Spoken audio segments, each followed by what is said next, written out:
just make sure everything works because nothing ever works. Ian says, yo, guys. So maybe that means we're live? Hard to say. Yo, gabba gabba. Wait, is he on? Oh, there he is. Okay. Aha. Okay, looks like we're good. I'm seeing the stream on my own phone. And I got a notification on my phone because I'm subscribed to myself. Excellent. Okay. Jackson, that's cheating. You can't do that. I'm inflating numbers illegally. It's like in Parks and Rec when Bobby Newport's like, that's why I'm voting for you, Leslie. And they're like, you're not voting for yourself. I mailed in my subscription, actually. It's illegal to vote for yourself. It's true. Adeline, can you do me a big favor and just copy that tweet I made into the Discord and at the world? At the world. And at the world. Because I am doing a lot of other stuff on my computer at the moment. Okay, well, here's the deal. Is that Adeline and I fundamentally disagree on something right now, and I kind of want to air it out. Okay, let's go. Let's do the dirty laundry right here on air. So in this proposal that I've given, in that we do Planet of the Apes, but it's My Little Pony. Oh, you don't want to get into this with me. I think Applejack would be Koba. And Adeline thinks it'd be Rainbow Dash. Yeah, it's because Rainbow Dash is the worst one. She's low-key, like, genuinely a bitch. Like, she's the worst one. Yeah, but I don't think she has the same temperament. No, because Applejack... Also, people like Rainbow Dash. She's there for her family. She's all about Ape Together Strong. Koba is not like that. He couldn't run the Applejack's farm. That's true. Yeah, I feel like Applejack has big Ape Together Strong energy. She does. That's like her whole thing. Not more... I don't, but that's more like friendship is magic. Wait, actually, would Twilight Sparkle be Koba because she doesn't think that friendship is magic at first? It's true. No, but then she becomes the princess of friendship. What are you talking about, Kezia? I don't think. I'm just thinking through it. I don't think any of them have leadership quality. To be totally frank, like to be like the singular Jackson. solemn leader of a society. I don't think any of them quite have the chutzpah to make that happen, to make the hard choices, you know? I've got some really bad news for you about how all of My Little Pony works, because literally that's what Twilight becomes at the end of the series. She becomes a princess on par with Celestia and Luna. But does she have to make the hard choices? Yourself, does she have to make the hard choices, Adeline? Yes. Such as? Because dude, Jackson, at the end of the series, they get so far into, like, hey, we've been focusing on pony rights, but not on the rights of, like, bison or other mythical animals like griffins. They literally get into that, so I don't know what to tell you. Okay. But what about life and death, Adeline? What about the rights of your people and yeah, what about Twilight liberty? Becomes immortal and all of her friends are not. Okay. Yeah, I mean, kind of I like guess. how Caesar is immortal. Oh, we've got somebody on the Twitch chat, which is exciting. We stream Hey, Grimson, how you simultaneously doing? on YouTube showing up. and Twitch. And our YouTube chat is often very lively, and our Twitch chat is often very deadly. There's usually I linked the Twitch if on, you join the Twitch on my chat, Discord. you die. Oh, perfect. Alrighty, good. It's good to have some promo for the Twitch, because nobody ever hangs out on there. We'd And love if then- people did. In the moment of doing that, I will admit to losing focus for about half a second, and then I must have stroked out because whenever I turned my attention back to what we were talking about, it was this Planet of the Apes ponies thing, and I feel like I just went into a flash coma Logan, and woke up. Well, who do you think would be the Koba of the My Little Pony group? I have nothing witty to say. I know so little about both things. Applejack. What about My the mint? my instinct is to say Dinobot from Beast Wars. That's very fair. What's the minty one from that Christmas special we watched? Oh, you're talking about Yes! Peppermint Swirl? What's Peppermint Winter? Peppermint Winter. Not Peppermint Winter. It was, where she like gave everyone socks Yeah. for Christmas, but she was like the candy. Even though her special talent is making peppermints, but for Christmas she made all of her friends socks. Don't worry about it. Anyway. What Christmas themed gift could I give everyone? Socks. Got it. We can see. Here's the we thing. could watch that for Christmas. Here's the as a real actual group. thing, because I've been going back and rewatching My Little Pony and not gonna lie, getting back into it. So like we could like joke around and make goofs and stuff, but if you actually give me a platform just to air out how much I genuinely dislike and hate Rainbow Dash, then we're just gonna be here for like 4 hours and nobody But wants that. it's not about the pony that you dislike the most. It's about who would play Koba the best. It would be Rainbow Dash, because she represents loyalty and is the least loyal person in that entire friend group. She repeatedly like wants to like abandon her friends on missions. Like there are so many times where she like abandons her friends for popularity, and it's just like it's bad. But that's what Koba thinks of Caesar. Also, we watched My Little Pony: A Very Minty Christmas. We did. I think her name's just Minty. Minty. Yeah, clumsy Minty Pony. Breaks the holiday That's her full name. breaks the holiday candy cane that guides Santa Claus to Ponyville every year. Yes, that's right. Includes bonus episode Dancing in the Clouds. I don't think Logan, we for watched that one. context, one time at Christmas time, we watched a My Little Pony Christmas special. That was not like the current good My Little Pony. It was like the old No. My Little Pony. Like one of the old, like really It was like clunky, 90s My Little soft-spoken Pony. ones. Yeah, exactly. One of the genuinely aimed at a stereotypical 9-year-old girl, My Yeah, Little Pony. they weirdly get Yeah. kidnapped a lot in the 90s show. Have you seen those screen caps? No. People were really scared of getting kidnapped then. They got kidnapped like a lot. It's kind of the inciting method of all old cartoons for kids. Is someone has been kidnapped, the rest need to do something about it. No, Gargamel got... Who is the Smurf? Who is the Smurf that had the mirror? Smurf. What's his name? Oh, like Vanity Smurf. Vanity or something Smurf? Like that. Persnickety Smurf? they What have other Vanity like Smurf? Were they like unsubtle... the dwarves from Snow White that they have different little like names? What were the Smurfs' names? God damn it. I 'Cause- feel like they were named their traits. Yeah. Like, I do feel like they were very Were they like Snow White grumpy and and the Seven sleepy? Dwarfs. Yeah, I because think I'm just effectively, thinking yes. of the one who was very much It was gay-coded. Vanity Smurf. Vanity Smurf? It's Vanity Yeah, I think that Smurf. was the convention. It was like believe I the knew trait that. Smurf. I think that's the way they were all named. Yeah. But I feel like the Grumpy rest of them were... Smurf, they were nerdy Smurf. adjectives. And vanity is not an adjective, Smurfette. it's a noun. Yeah, but Vain Smurf doesn't sound as good. Veiny Smurf. How about Veiny Smurf? I can't believe I never There's, thought like, this is really a wiki I'd buff. be going on. So, I'm gonna be Steroid honest. Smurf. I wasn't like as much of a My Little Pony person as a kid. I was more of a Care Bear person as a kid. Keisha, I watched Keisha, do you know the Care Bears movie where they all get made into pies? I could like vaguely remember that one. Yeah, that's the only one I had, and it really does seem like a fetish thing. Yeah, Care Bears. It was a weird one.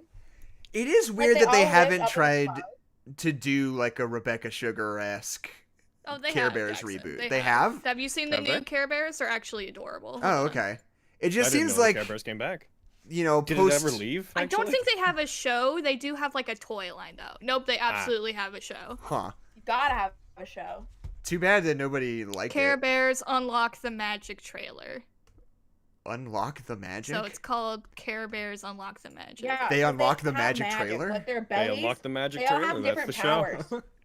Bold decision to have the entire show revolve around a single camper van, but it is. They get inside the trailer and there's just a They're all chest just trying to get Yeah, overflowing into they with it. gold. they just nomad around. Yes, Nomadland is Nomadland. actually like Care Bears. Oh, this is Yeah. actually really cute. Hold on. Stop everything. Are you gonna put the unlock the magic trailer in the Twitch chat? No, I'm just putting the art for it in our chat. Okay, I'll put it on the stream. I just wanna be a Care Bear. Like They're just, you. like, Genuinely really cute. Like, look at that. Oh yeah, I guess one of them's like Oh, throwing yeah. horns. Oh my goodness! Yeah, They're like not even creepy. no, What the that's heck? great. It has a little strawberry. Oh my gosh! And look at Share Bear. Oh my gosh! And Lucky. Funshine Bear. Funshine Bear is great, and Braveheart the lion is also great. One of the Care Braveheart Bears is named Lion. Braveheart. Yeah. man. Yes. Because he's brave, Jackson. Is there a RoboCop He's bear? he's also a Oh lion. my god, I wish. Can't tell me you don't There's like remember this one Braveheart, episode of man. Care Bears where there's like a magic mirror that Auntie Freeze, she's a villain. You shouldn't Oh, drink. he's not a lion. Wait. Her name was Auntie Freeze, and she uses this magic mirror, and when you look into it, you become the opposite of your dominant trait. So like Whoa. Funshine Bear is boring now, and Share Bear takes from people, and then it's great. It's great. And Braveheart is just like, oh, I'm so scared of everything, Lucy, because they always have like a girl that they talk to, you know? Right. Yeah, Right. that weird human girl, and she always has red hair. Yeah. But it's usually it's a different girl each time, isn't it? Yeah. Yeah, there's Yeah. like different children, and they like always talk to them like they've always been a part of the show, and you're like, I don't know. Yeah, these don't the people. Care Bears go around and like help children? Isn't Yeah, that their they- thing? Yes. They live up in the clouds, and then they're like, oh my gosh, Emily has a stomach ache. We gotta go help her, and then they like drive their flying They car drive her down. some Pepto Bismol and then they go have a home. flying- They also and they're like, sometimes thwart Emily, wizards. Yeah. Don't be afraid of the dark, and then they like make her a sundae or something. And then Gargamel shows up in his sexy red boots or Yeah. something. What other like 80s cartoon properties have yet to make the big time in the 21st century? Not Sour Patch Kids, Strawberry Shortcake. It's Shortcake Oh, yeah. is never really went away. She just got much less popular. Right. Yeah. what about Holly what Hobby? are troll dolls doing right now?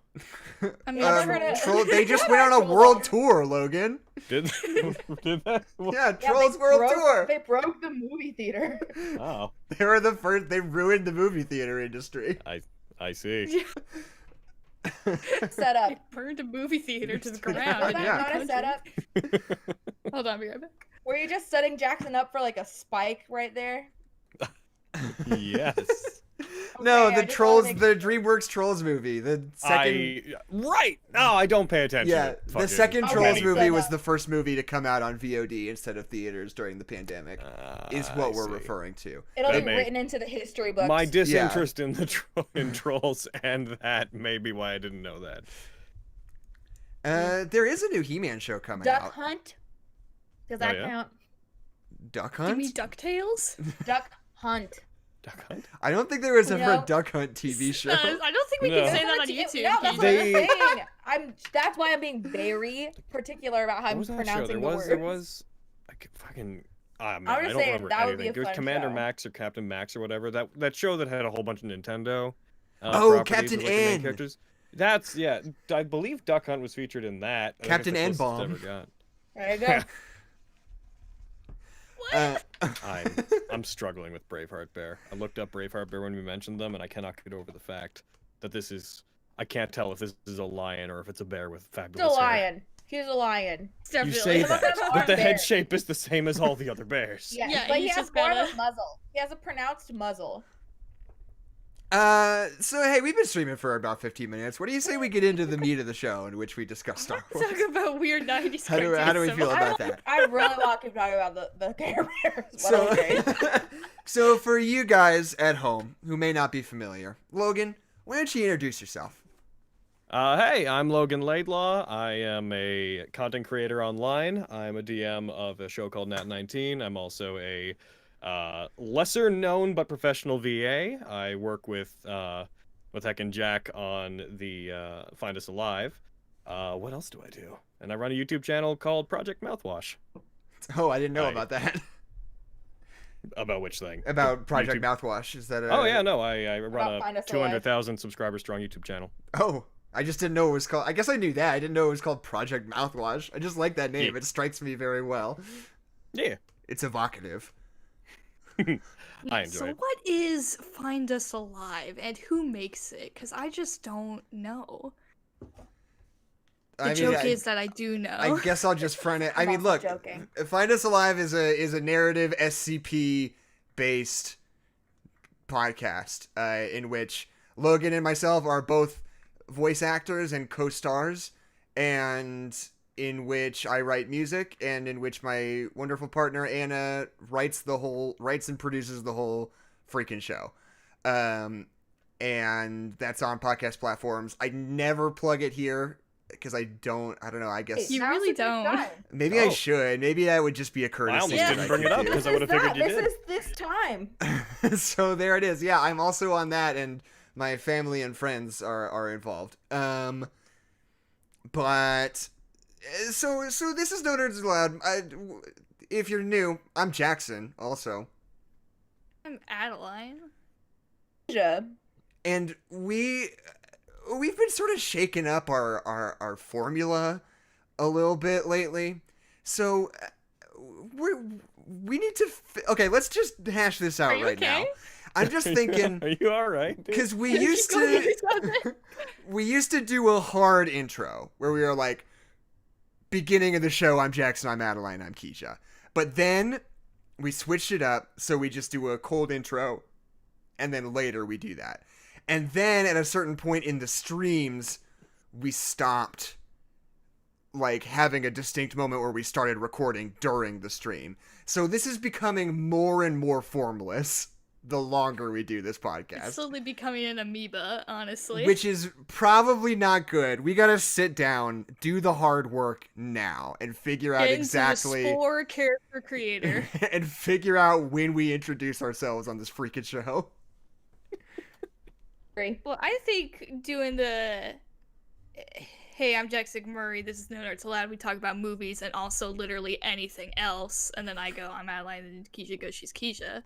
I think that works, because then if you're new, you're like, oh, Now I know what it it. is. Now I know what's happening, and who They these people are, nerds allowed. and who my new 3 friends are. We can talk about it more later. I don't really want to do the hard work on the show. I was saying that for a bit, but so today we're talking about the legend of I'm Force. reading The Legend of Stars, The Force Sleepy. Awakens. Hollow. The Force wakes up. The Force gets on up. And we've been doing this Star Wars for a while. This thing that we call Star Wars. this thing, what we talk about when we talk about Star Wars. And we're finally getting, I mean, we have done Solo and Rogue One, but those movies feel pretty innocuous. Like, in terms of, like, cultural eggshells, like, those ones are fine. You can talk about those ones. The Disney sequel trilogy are tricky. Is a hot topic. It's a hot topic, Yeah. and it can be a little touchy sometimes. So, you know, I'm just gonna say that up front. Like, we're not gonna hold back our feelings. We're gonna be true to you and honest with you, the listeners. But And The Last Jedi is really good, and Rise of Skywalker sucks. If And- you disagree with me, you don't have to listen to this podcast. I just feel the need. This feels like one of those things where you're a small podcast and you start talking about the Star Wars sequels, and all of a sudden you become a target of an alt-right harassment smear campaign or something. Oh my Not that I goodness. think that's likely to happen, but I think it's possible. So I'm just going to say right up front, if you're like an alt-right monster who's coming in trying to smear our whole shit, just don't. I'm politely Sorry, asking you not you a to. monster also, I guess. If you are a monster of any other political alignment, please also avoid smearing our Yeah. content. Yeah, let's not get canceled. How about cancel culture? In I've heard a lot general? about cancel culture these days, and without learning anything about it, I'm very afraid of it. So I I haven't guess even Googled it. I'm just, I've just heard it, and people like the tone of voice people use when they talk about it is frightening. I was like, oh, maybe this is bad. Yeah, People this are very charged about Star Wars. I mean, now is as good a time as any is just a reminder that like this podcast is about being super respectful of what other people like and True. also what they dislike. So I don't know, just be nice. Like pretend you're talking to your grandma online or something. I don't know. Yeah, we're your grandma now. And also we all are lovers of Star Wars. Like True. we're all coming from a place of love. We're not here to bash on Han Solo. I do think that's something that's like kind of gone out of criticism, especially of film, is like the understanding that like criticism does not mean that I don't like something. Like we are very much always of the opinion here that like if I love something, I am much more likely to criticize it first than I am to compliment it, just because we all love film, and that's just how we think about film. Like, oh, what are they doing? How could they done it better? Like, what are we doing? And like, I don't know. I feel like, especially when you talk to people who like are like, I don't know, just like I feel like that's kind of lost. Like if you say that there's something wrong with the movie, that's like, oh, you didn't like it. It's like, no, I loved it. I just think it's got some problems, and that's fine. A movie doesn't have to be perfect. That's where I come from with The Last Jedi. It has a lot of problems, but I really like it. Yeah. Do you think that Obi-Wan Kenobi would have cut off Anakin Skywalker's arms and legs if he hadn't loved him? It's true. That's a good way to think of it, Kezia. You are my brother. You were supposed to be the chosen one. There was, I mean, I don't know if I should necessarily bring this up. I don't think that guy's ever listening ever again. But somebody listened to our Soul podcast and left some thoughts on YouTube that, and I'll admit, I think I was a little harder on Soul than I really should have been, because I do really like that movie, and I feel like I spent a lot of time being the bad guy on that episode. You were devil's advocate. Which was fair. I do really like that movie, but I spent a lot of time being like, I don't like the way the animation looks, which is true. But anyway, this guy was like, oh, this kid just doesn't understand. He's like a fucking 9-year-old. I believe the phrase he used was, he's like a 9-year-old who's watching Citizen Kane and just doesn't understand it yet. About a movie that premiered on Disney Plus. And like I get defending your own thing, and I also understand the position of trying to out of hand dismiss somebody by saying they missed the point, but comparing Soul to Citizen Kane, it's like, come on, dude. Like, well, it's because we talked about it in the podcast. We said that kids probably wouldn't like Soul because it's just so much about like existentialism that like there's not a lot of like goofy things for kids to enjoy. So we made the joke, it's like a 9-year-old watching Citizen Kane. I think that guy was trying to be really, really smart, but like, saying the thing that you said. I forgot about that, you, idiot. But yeah, I also said, I made it in that podcast. I said that Chadwick Boseman was clearly not playing the trumpet in Ma Rainey's Black Bottom, which he wasn't. Clearly, it doesn't look like he's playing the trumpet at all. And this guy was like, "Oh man, this guy better be pretty fucking good at the trumpet if he's just gonna rag on Chadwick Boseman like that." Fallacy. And I was like, "What the? His fingers don't match up to the music, dude." Dare you speak like the trumpet? That he'd pretend to play the trumpet in a film. Yeah, it's like not a criticism of Chadwick Boseman. It's just a part of the movie that didn't turn out. How dare Chadwick Boseman not know how to play the trumpet? Yeah, I got a little steamed at that. But it's okay. Anyway. We can move on. And hey, if you're here, dude, who left those comments, we're happy to have you. It's fine. Yeah, welcome back. We can move forward. We've aired our grievances. We're good. We're doing a lot of weird sort of diplomacy on this episode so far. I don't quite like this energy that we've created. But I've just been stepping back, being like, all right, so we have some apologizing to do. I guess so, yeah. Yeah, we can cut this all out if we want to. Maybe, it's true. And that's why you gotta show up for the live stream. So here's where I'll start with Force Awakens. A lot of time I like to tell sort of the story of a movie if I think it's interesting. By which I mean like of how it came to be. But this movie is really pretty straightforward in the sense that like George Lucas has not been really doing much for a while. And Disney was like, "Hey, can we have Star Wars if you're not going to do anything with it?" And he was like, yeah, sure, I'm not really going to do anything with it. You can have Star Wars if you want. And they were like, sick. So they made a Star Wars movie. And the most interesting thing I can find is the list of directors that they approached who turned it down for one reason or another. And some of these are really good choices and some of these are very bad choices. And I'd love for us to weigh in. First guy they talked to, Brad Bird, which I think is the correct choice. If I were making Star Wars, I'd be like, Brad Bird, #1. Jackson's really on the Brad Bird train. Yeah, I just think it'd be fucking good. Have you seen Ghost Protocol? That's fair. That's really fair. Rips goodly. It just rips. It just right? rips whatever you want it to. But so that would be the correct choice. He said he turned it down because he doesn't have as much experience with live action movies and he was a little intimidated by it. Next person they go to. It's a lot of pressure making a Star Wars movie. I get that. Next person they go to. I'm gonna be right back. My dog's freaking the fuck out, and I'm gonna go see why. Be right back. Yeah, and Crimson is bringing up something in the chat, which is also true, that George Lucas was like, if you're going to make more Star Wars movies, here are my ideas. And Disney was like, that's sick, but you don't work here anymore. Yo, that's cool. We'll think They were about it. like, Well, yeah. but didn't you come up with the prequels too? Just Yeah. hands him a binder, gets an email from George Lucas. Hey, you look over my binder? Oh yeah, dude.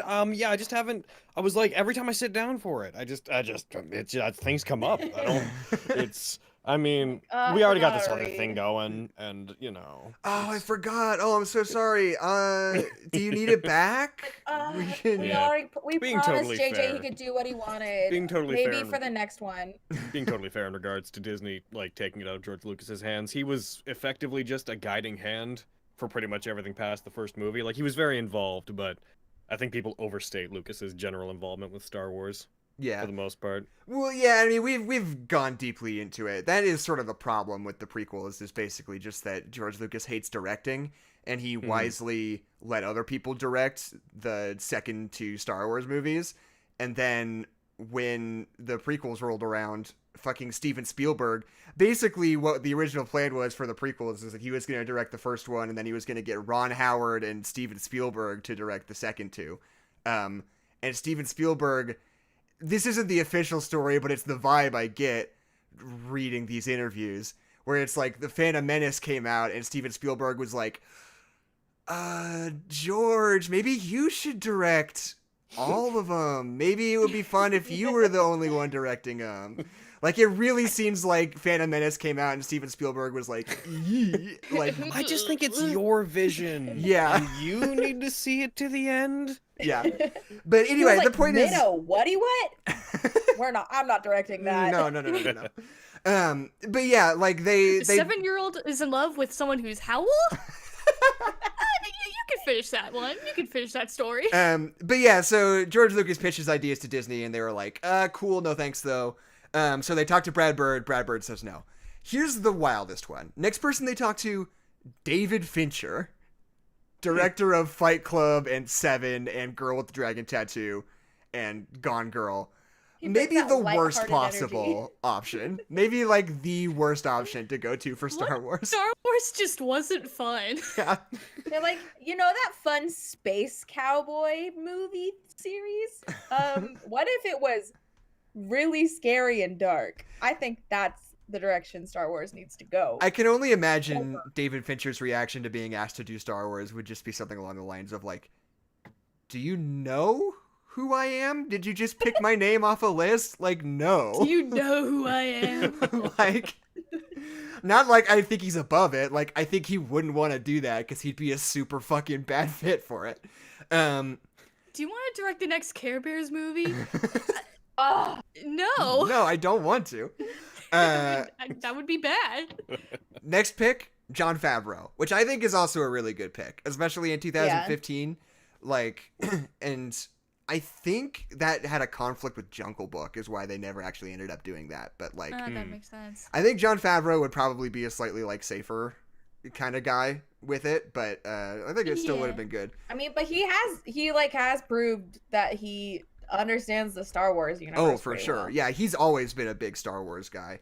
But like, if Jon Favreau directed Star Wars, then we never would have gotten live action Lion King. So it's true. I always forget I he feel like directed that. Don't say that to me. It's so weird that he directed that. Why wouldn't they get an animation guy to direct that movie? why would they? I don't Well, want to get into it. Because that movie didn't need a director, because they were just remaking a That's movie true. that I had guess already that's been fair made. enough. Yeah. Jon Favreau's going around looking at computers, just being like, "Yeah, looks That good. looks like a lion. Looks good." Yeah, he was like, "Oh, so I just get to play with VR for like a bunch of money? Cool." I just get to watch other people do things. Right. Cool. Like, I'm sure he was very involved in like the actors like recording their lines, which was probably like a solid 3 weeks of work. And then all through the animation process, he just sort of was like, "You guys need anything? Like, I can." Can I do something? Yeah. I like to Okay. imagine someone so out of touch with the animation that when he kept hearing live action Lion King, he was so uninvolved that he got to the end, saw the premiere, and just leans to whoever like is beside him. It's like, I still don't know how we got the lions to do that. I didn't see any fucking lions, and I worked on the movie. And I then don't know where they kept them. The last one I want to bring up is Guillermo del Toro, who is the king of not making movies. It feels like that sounds pretty dope, though. He's a franchise dropout. Yeah, I think Del Toro would have been a cool, weird pick. But it just seems like every single movie I've ever looked at the Wikipedia page for, it's like at one point Guillermo del Toro was set to direct, but he had to drop out because of scheduling conflicts. I wouldn't even say just movies. Game franchises also have generally succumbed to that as well. Yeah, it's like, what's his deal? Like, why can't he hold down a job? I mean, I don't want to be mean, but like, it's just more than any other person.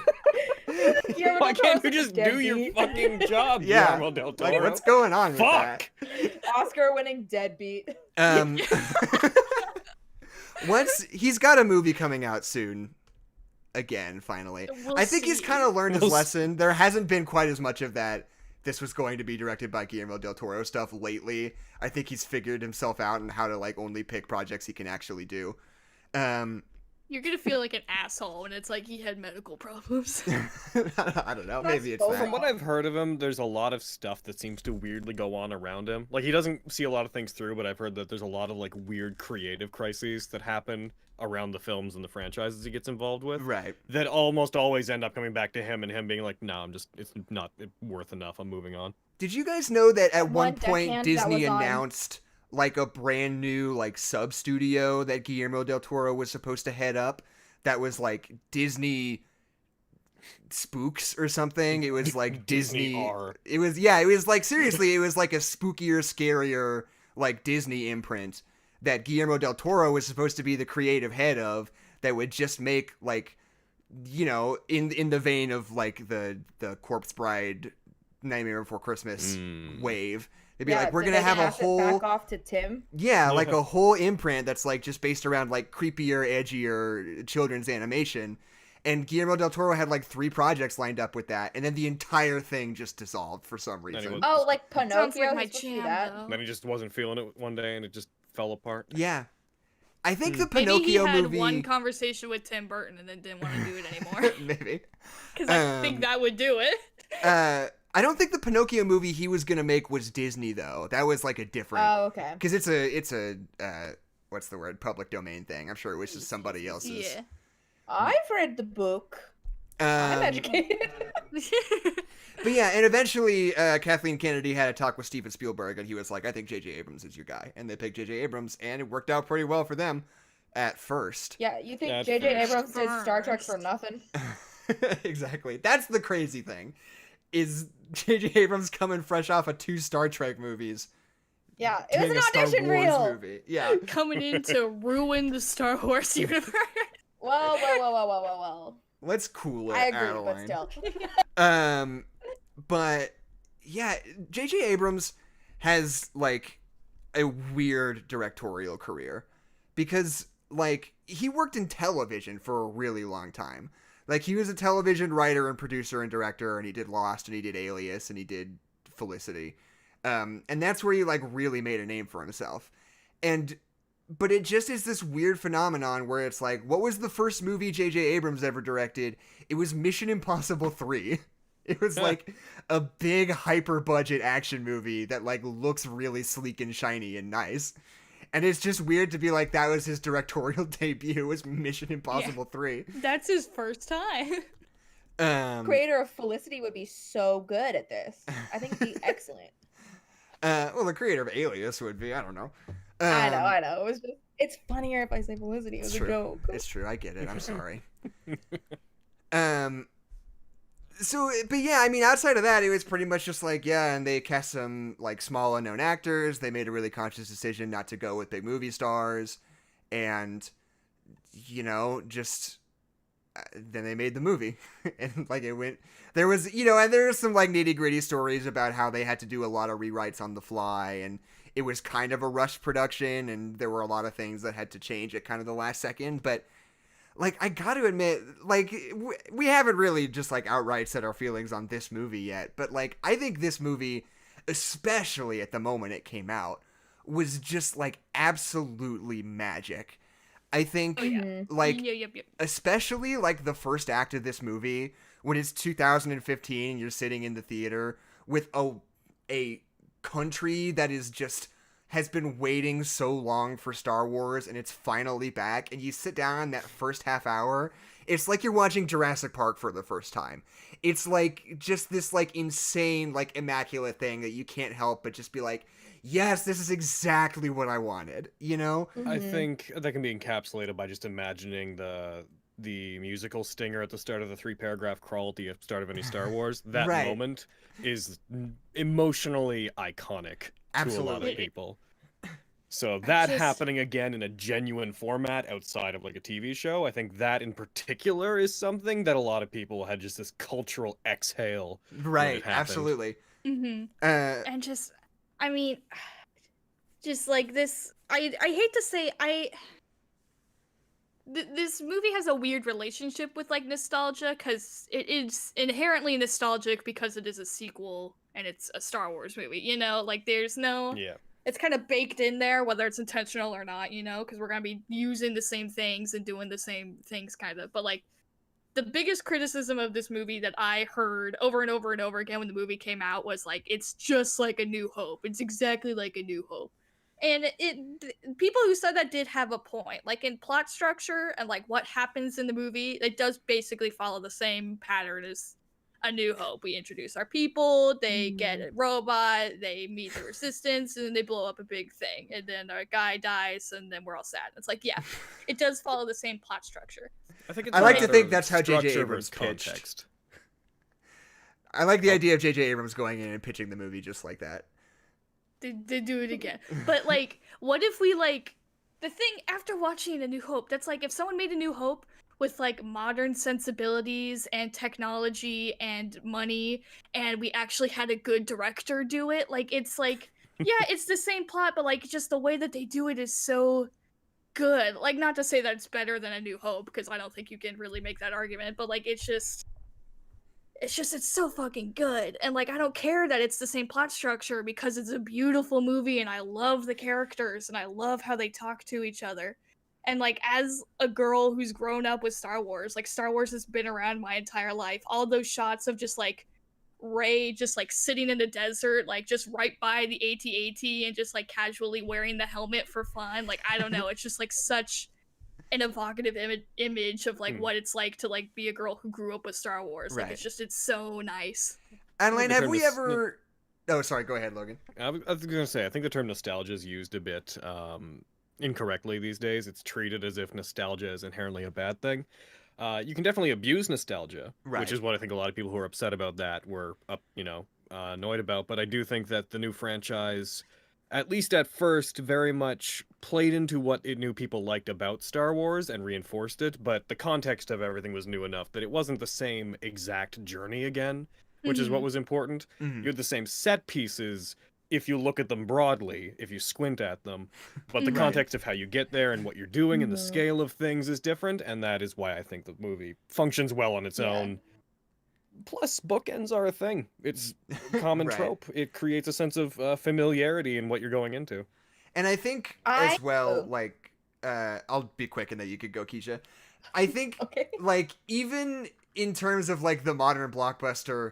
When this came out, it felt like, ooh, this is laying it on a little thick with the, like, references and the nostalgia, you know? There's, like, a handful of moments that are very much like, look at this thing from the original. But, like, seeing how much farther it's gone, this feels like nothing now. Like, watching the Ghostbusters Afterlife trailer, you're like, I wish we could go back to the days of The Force Awakens, you know? Have you guys seen that trailer? I haven't yet. Oh, God. I saw the first one. I don't think I've seen, like, the newest one, though. They're just like, the Ghostbusters are coming back. Is that the Ectomobile? Oh, my God. Like, treating the ghost... Like, in the Ghostbusters movie, they're, like, 4 sweaty dudes from the Bronx, you know?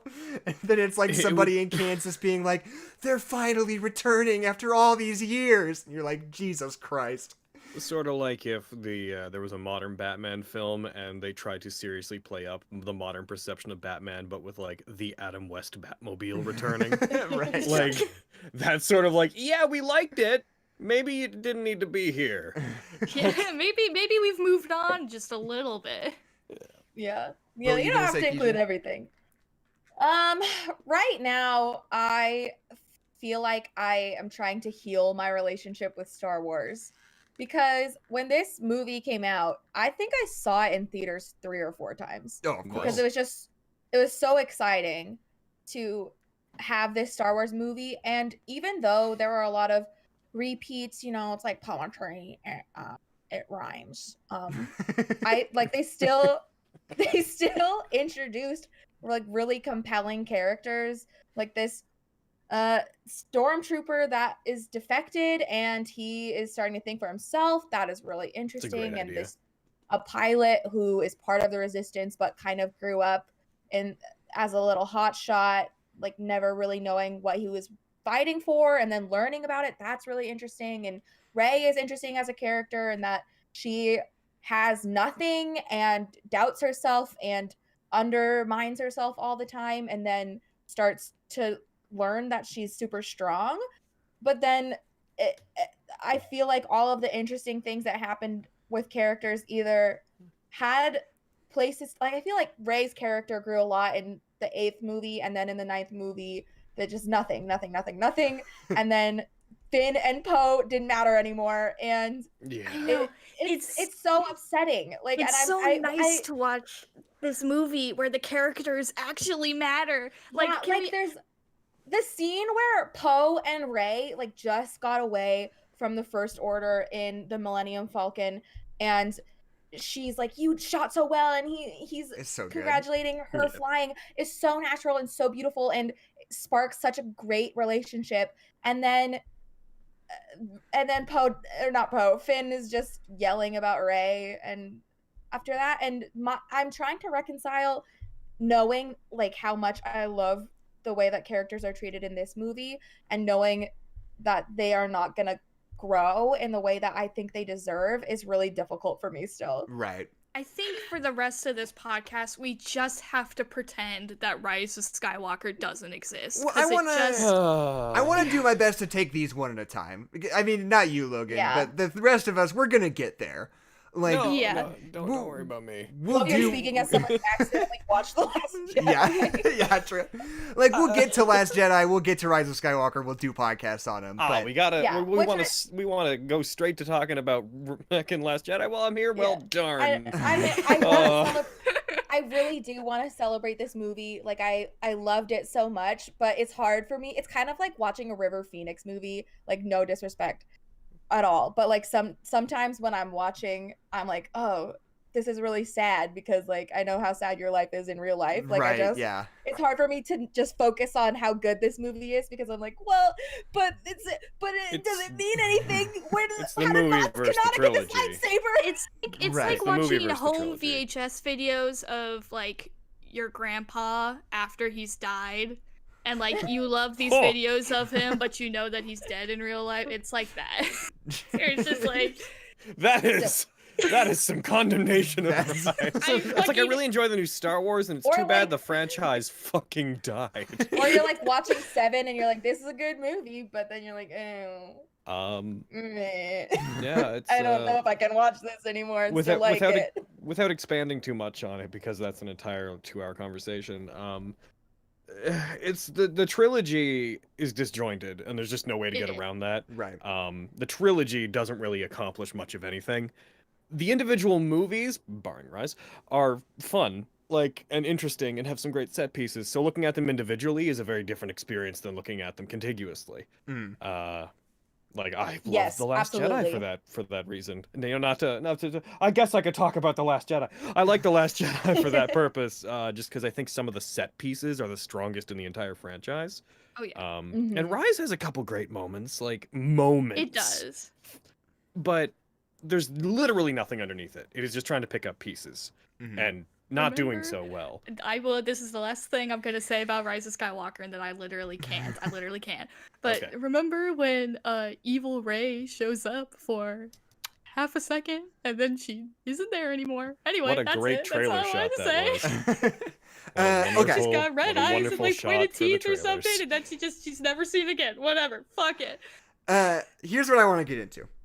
First of all, I think the marketing for this movie is great because they fucking know that it's Star Wars and they know that you're going to go see it. And the trailers are very much like, we don't have to pitch you on fucking anything. They're like, Yeah. it's a Star Wars movie, get in here. Aren't you hype as shit? Let's go. And like, they show you little images. They're like, here are the characters. Here's like some of the iconography that's going to be in it. But they're like so under wraps about everything.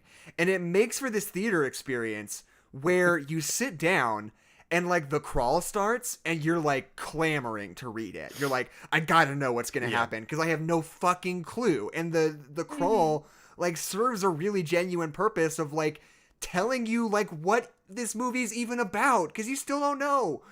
You just know it's Star Wars. Yeah, you bought a Such damn an ticket. accidentally interesting thing too, because the crawl stands the test of time because it looks the same as it used to, Right. but it has not been outdated by any modern tech because it's text. It has the structure of 3 paragraphs that quickly set things up. It's like universe, problem, attempted solution. Go. Right. It's just such an interesting, perfect thing that makes the start of every Star Wars film just like get you into a mode when you're about to watch it. Right, for sure. And I want to point Which out... also helps because traditional Star Wars movies didn't always have the smoothest of dialogue. So adding in all that exposition might have been a bit of a roadblock for A New Hope. Right. I think that the like in terms of like making a movie that successfully adheres to and subverts expectations at the same time. I think that especially the first scene of this movie is just I feel like you could fucking teach a class on it because it is so systematic about showing you one thing at a time. Because that opening shot is all that like shaky, quick, like flashy shots of the stormtroopers on the ship when they're getting ready to land. And it instantly clues you in that this is going to look different than the Star Wars movies you're used to, right? Like the George Lucas style where everything's very locked down, very still, and you have those like sort of long pauses and the like what's the word? Wipe transitions between every scene, you know? Like I love that those are still there. I know. But it instantly transmits to you, the audience, like, this is gonna look and feel different. Like, get on board now. This isn't your dad's Star Wars. Yeah, this isn't your daddy's Star Wars. Get on board now or get out of the theater, right? So you're like, okay, sure. But it's still stormtroopers. You still got stormtroopers. They get out But they, and you like, realize look a little it's bit different. They're like cooler. It's great. right. And you get out there and you realize like, oh, you know, there's an old guy with a device. There's like an ace pilot. There's, you know, stormtroopers attacking a bunch of guys. Best robot. There's like a new cute robot. You're like, this is Star Wars. This is the Star Wars I know. There's a dude with a helmet. There's, you know, all this stuff. But at the same He's a time, war criminal. at the same time, it's like, oh, but here's a stormtrooper who has like weirdly like a subjective lens put on him, like through the filmmaking. Like you don't see his face yet, and you don't know what his deal is yet. But there's like a stormtrooper that's being treated like a character, which has absolutely never happened before. And like the humanization that they do of the stormtroopers so quickly in that scene is so good. Because like even that first shot of like the jittery like going back and forth and like the lights flashing on the stormtroopers immediately makes it feel like a war film, and that immediately gives the stormtroopers pathos. And I just remember sitting in theaters for that one shot where Finn goes over to the other stormtrooper and the stormtrooper like wipes blood on his face. I just remember sitting in the theater and being like, holy shit. Because like that one moment makes you rethink every scene that a stormtrooper has ever been in. It's so good. Like, right. Because we've always treated the stormtroopers as just like, they're stormtroopers, haha, whatever. And then suddenly being like, yeah, no, they've been people the whole fucking time. It's just, it's so Yeah, it's up until so that good. point, our cultural recollection of them is, ha, you never hit. All right. Yeah. Like, Wilhelm done. scream. yeah, exactly. But yeah, but not only that, but it's like, oh, not only are there jokes in this is like one of the first times there's like a scripted joke in Star Wars, you know? Like Yeah. even the original movies, as fun as they are not like jokey movies. They're like adventure fun, like Yeah. they're space road trip fun. They're not, 1 to 6 is pretty devoid of anything resembling humor or quirk. Yeah, like the closest thing to a joke in the original movies is when Harrison Ford is like, everything's okay here, how are you? Which is hilarious. But that's like the only joke in the franchise. You know, whereas the start of The Last Jedi has more humor than and The the Last entire. Jedi is so funny. It's a really funny movie. I have an emergency transmission for General Hux. I'll wait. Hux. I with like, an yeah, I H. like Doing, that like, that's part of Skype Think you Poe's got character. Like Poe is like a jokester. Like he doesn't Yeah. take things seriously. That's part of his character. Yeah, Right. he's the He fly just- boy. He's flippant. He's just Yeah, like, he's- here I He's am. super lucky, gets away with everything, and so he has that like dick boy charm energy, you know, where like What did you just call him? Did you say you Dick know, Boy? dick boy. Yeah, One of I don't them know. dick I don't boys. know. You know what I'm talking Poe about. Dameron, Dick Boy. Dick Boy. Yeah, I don't know what I was trying to say. I thought that was a I'm thing. sorry. I'm You guys- sorry. The kind of boy Keisha. that dicks around, a dick I boy. can't let you just try to bulldoze past this. We have to stop. No, I don't want to stop. That's not fair. You guys have said plenty of dumb things that I haven't stopped for. Okay. All right. This is my Fine. one pass. All right. You get a pass this time, but He's if not- you say he's- Dick Boy What am ever I again, trying to you have say? to Bo stop. Dameron. What am I trying to? What is Dick the boy. word that I'm thinking of then? Fuck That'll boy. be his solo. That'll be the name of his film. Fuckboy. You guys. I work for a church. I have to erase that kind of language from my vocabulary. Anyway, it's just fun. I like that. I think that it's like that's something that doesn't feel like a repeat from the original trilogy. For sure. Poe Yeah. Dameron feels Yeah. really. Most of the characters in this movie feel really unique, and I think that's the most important thing because Star Wars does it repeated its template, but there are plenty of movie templates that have been repeated all throughout time. So I think it's okay. I think it gets Yeah, a pass. because obviously, the characters yeah. are great. That's one of the things. I feel like that's a fundamental place where I disagree with like a wide swath of like general audience movie viewers. Because a lot of people get really hung up on like, I knew what was going to happen. I feel like I've seen this plot before. Which to me is like one element out of like 40 that I care about in a movie. Right? Like, It's the context of the journey, not the journey itself. Yeah. necessarily. It's all about like it's. So yeah, I get where you're coming from. and Sorry, it's Dick like, Boy. you And know, there's always sometimes you people watch who, like- you watch like a Coen Brothers movie and you're like, the structure of that was so crazy. Like I truly didn't know like what we were like where it was going, right? It feels so loosey-goosey and odd. And that's part of what's exciting about it is that you've never seen something like it before, right? But like Yeah. every other movie outside of those rare examples, it's like I know like the broad strokes of where this is probably gonna go, right? If it's an action movie, they'll have a big fight with the bad guy at the end and they'll probably win. Or maybe they'll lose if they want to like really shake it up and do Yeah. something different. Or if it's like a drama, there'll probably be a major confrontation at the beginning of the third act, and the final act will be them sort of like, you know, finding some sort of restitution within their family or whatever. Like every genre, every type of movie has like you know, tropes and ideas in a generalized structure that even if you're subverting it, it's still interacting with it in a way that's very specific that can kind of either go one of two ways. And to be like, oh, the Star Wars movies, it's just like all the other ones, there's a Death Star or whatever, is like fair, but that's like just, I mean, like I said before, it's like 1 out of 40 things that I care about in a movie.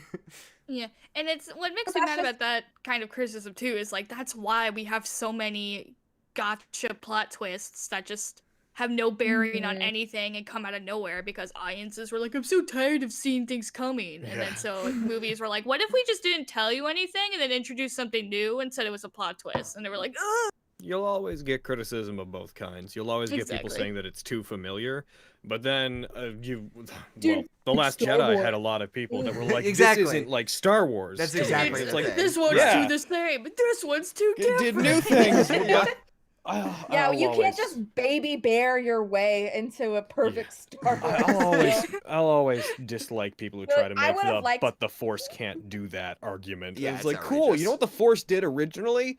Nothing. Yeah. Really It fair. choked people. No, That's yeah. it. Basically, every Star Wars movie introduces like a new force power. Like I always think of Return of the Jedi when Darth Sidious just starts shooting lightning out of his hands for the first time, and it's like, whoa! if you're born in 1995, that feels like something that's always been hard baked into Star Wars canon, right? Mhm. But it didn't happen until the third movie, Like, and yeah, they I don't guess like you have can a do whole that scene now. where they're like here's the way that Jedi can shoot lightning out of their fingers.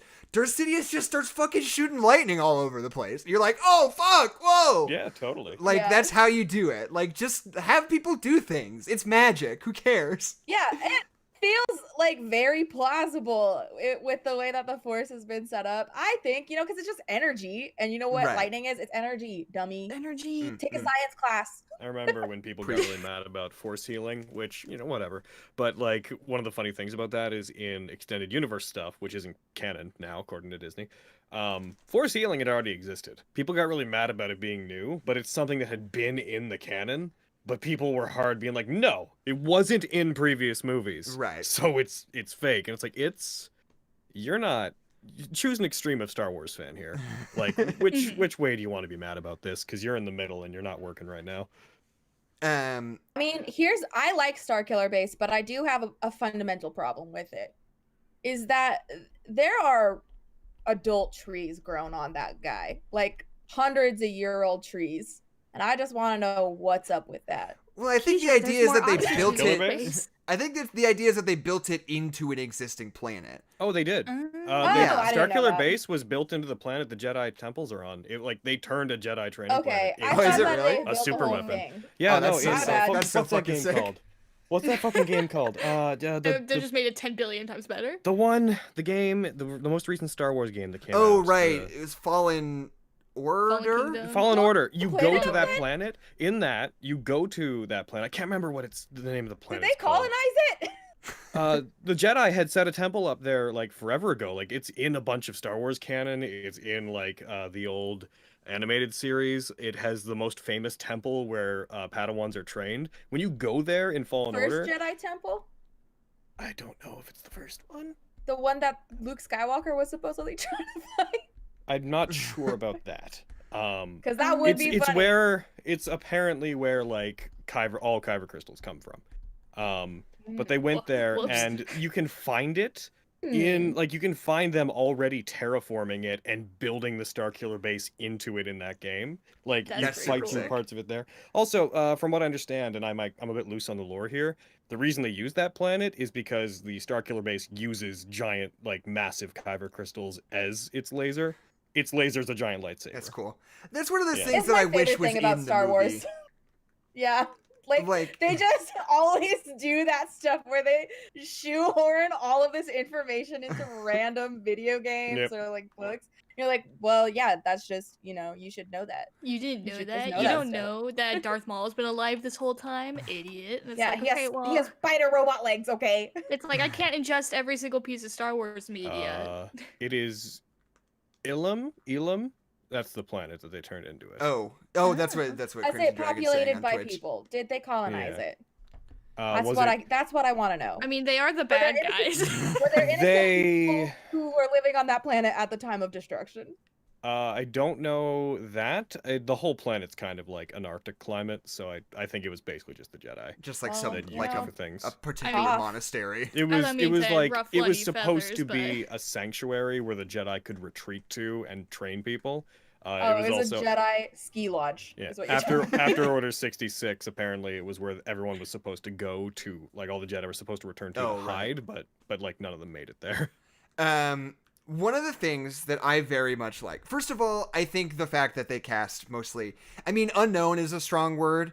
Like Daisy Ridley and John Boyega were pretty much unknown. John Boyega was in Attack the Block before this, but Daisy Ridley had pretty much not been in anything. And Adam Driver had been around, but he was not at all famous. He was in Girls. He was in Girls. yeah, he was in Girls, and he was in Inside Llewyn What Davis. The Daniel Radcliffe movie. He was in that. Was he like Yeah, a major he goes- role in it? He's like the best friend, the kooky best friend, and he at one point goes, "I just had sex and now I'm gonna eat nachos. My life is awesome." So I That watched that movie's movie good. and then this movie, and they have different tones, different atoms. Because yeah, one of the things I wanted to say was that seeing this movie for the first time, is, and a lot of what I'm talking about is gonna come back to like watching that with fresh eyes with an excited public, because that feels like the legacy of this movie, you know, Oh, as definitely. the triumphant comeback of Star Wars and as a fucking cultural juggernaut, where it felt like it Yeah. was the only thing anybody could talk about for like months, you know. Like, I remember I was in community college at the time, and I would have professors for that, like, 3 weeks just come in and be like, have you guys seen the new Star Wars? Like, just before they start teaching pre-calc, being like, what did you guys think of it? Because I thought it was so good. Like, just everybody in the world just feeling like they needed to talk about it. But I just remember when Adam Driver takes his mask off for the first time, with a public who is not at all familiar with Adam Driver. And the dude's got a really complicated face. And, like, just the audible reaction to just, like, the way his, like, ears and nose look when he takes off that helmet for the first time will always stick in my brain. He's not a conventionally attractive Yeah, man. exactly. He's not an ugly man. He's just not a conventionally attractive. Which I don't think the reaction... He's hot now. He's pulling a Benedict Cumberbatch super hot move now. Well, because I don't think it was a reaction like, oh my god, this guy's so ugly. It was just like, whoa, that was not what I was expecting him to look like. He's also got such an interesting voice. Watching this movie now is, first of all, Adam Driver looks like a baby. True. He's a baby boy. Yes. And second of all, it's when the movie come out, I remember that, like, that moment of him revealing his face was so interesting, especially because he had, like, the voice deepener and, like, he was wearing the mask the whole time. What really kind of hit you over the head was the fact that how young he was. Like, that was the scary part. That was, like, that's like the only real life like comparison I could think of is like, oh, this is the young man who's been shoved into the alt-right pipeline. Like, this is a young man who's just being totally used for himself by this evil force by I almost call him Skarn. What's his name? Snoke. Snoke. Like Skarn. I don't even know Michael Skarn. Lordmaster Skarn. Anyway, like, just this young man who's totally being just, like, abused and used and, like, has been totally just brainwashed by the people he's working for. Like, I just remember that being, like, so effective immediately. They walk you into feeling like he's going to be just another Darth Vader, just a different flavor of him, and then the mask coming off is very much a moment of, like, oh, all right, and so then we're kind of more back in, like, Anakin, but... a weird in-between in the Anakin Darth Vader unburnt territory. Anakin. Yeah, he takes off his helmet and he's got fucking acne underneath. Like, they let him have some pimples and he, like, looks like a fucking 19-year-old, like, truly. Yeah, I like that. I mean, J.J. Abrams is known for his mystery box style of storytelling, which is extremely frustrating most of the time. So I think it's real. I mean, not, you know what I mean. You know what I mean. It can be frustrating if it's not handled well. I'm not going to go into the details on whether or not it was handled well in this trilogy. But I like that you are expecting this whole mystery man. We don't know who Darth Vader... We didn't know who Darth Vader was. We didn't know his identity. We didn't have his face for such a long time. It's probably going to be the same thing. And then he's like, JK, you know exactly who this little effer is. He...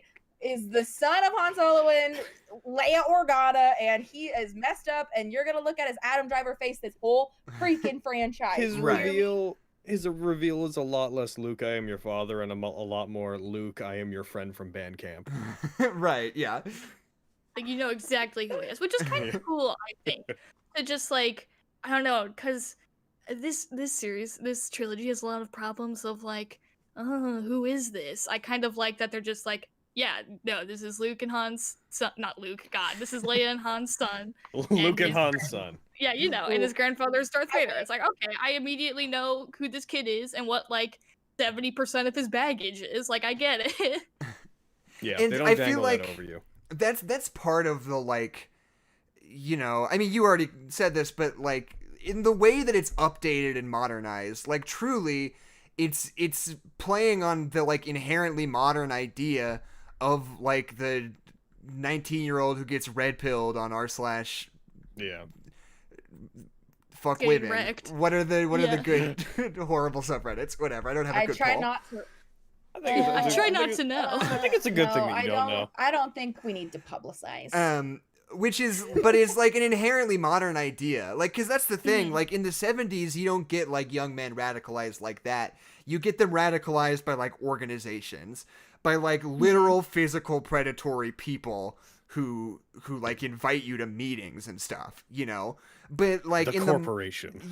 Right. But like in the modern day, that happens more like they sort of radicalize themselves, you know? Like, you could be radicalized, like, as an individual in a way that I don't think used to happen. And I think that the character of Kylo Ren is speaking to that phenomenon in a really specific way that I think is really, really smart and interesting. There's a very relevant allegory for that I don't even want to mention because I don't know if it's good for the tone of this podcast. Okay. But there is an organization right now that absolutely does exactly that. Build a Bear. Build Build a Bear Workshop. Kezia. I'm not trying to start beef with Build a Bear Workshop. No, that's our new Animal bit. Crossing plushies. What are you doing? Build a Bear Workshop is the alt-right pipeline. I don't know how political we get here, so I'm not going to step on that territory. No, I mean, it's Yeah, okay. Just No, the you can idea do is it. fine. Yeah. I think it's pretty. I mean, it's not like super clear, but I think it's clear enough where we lie politically on the Yeah, spectrum. it's how fucking people are broken down by QAnon. Is what it Oh, comes right, down to. yeah. Like, it's No, that exactly. level. Yep. We are tiptoeing. Yeah, I don't want to dive into like a full conversation about that because we're here to talk about space wizards, but yes, he's absolutely the subject of the same kind of mentality that radicalizes people into that. right. It's not that he was. It's interesting because the movie presents you with two different versions of that. Because you get the perspective of a stormtrooper who's born into it and programmed, and then you get the perspective of somebody that found comfort in and leaned into it. Right. Exactly. Which I think is interesting. And it's interesting that the one who self-radicalized is painted as the villain, whereas the one who had no choice and was indoctrinated is on the protagonist's side.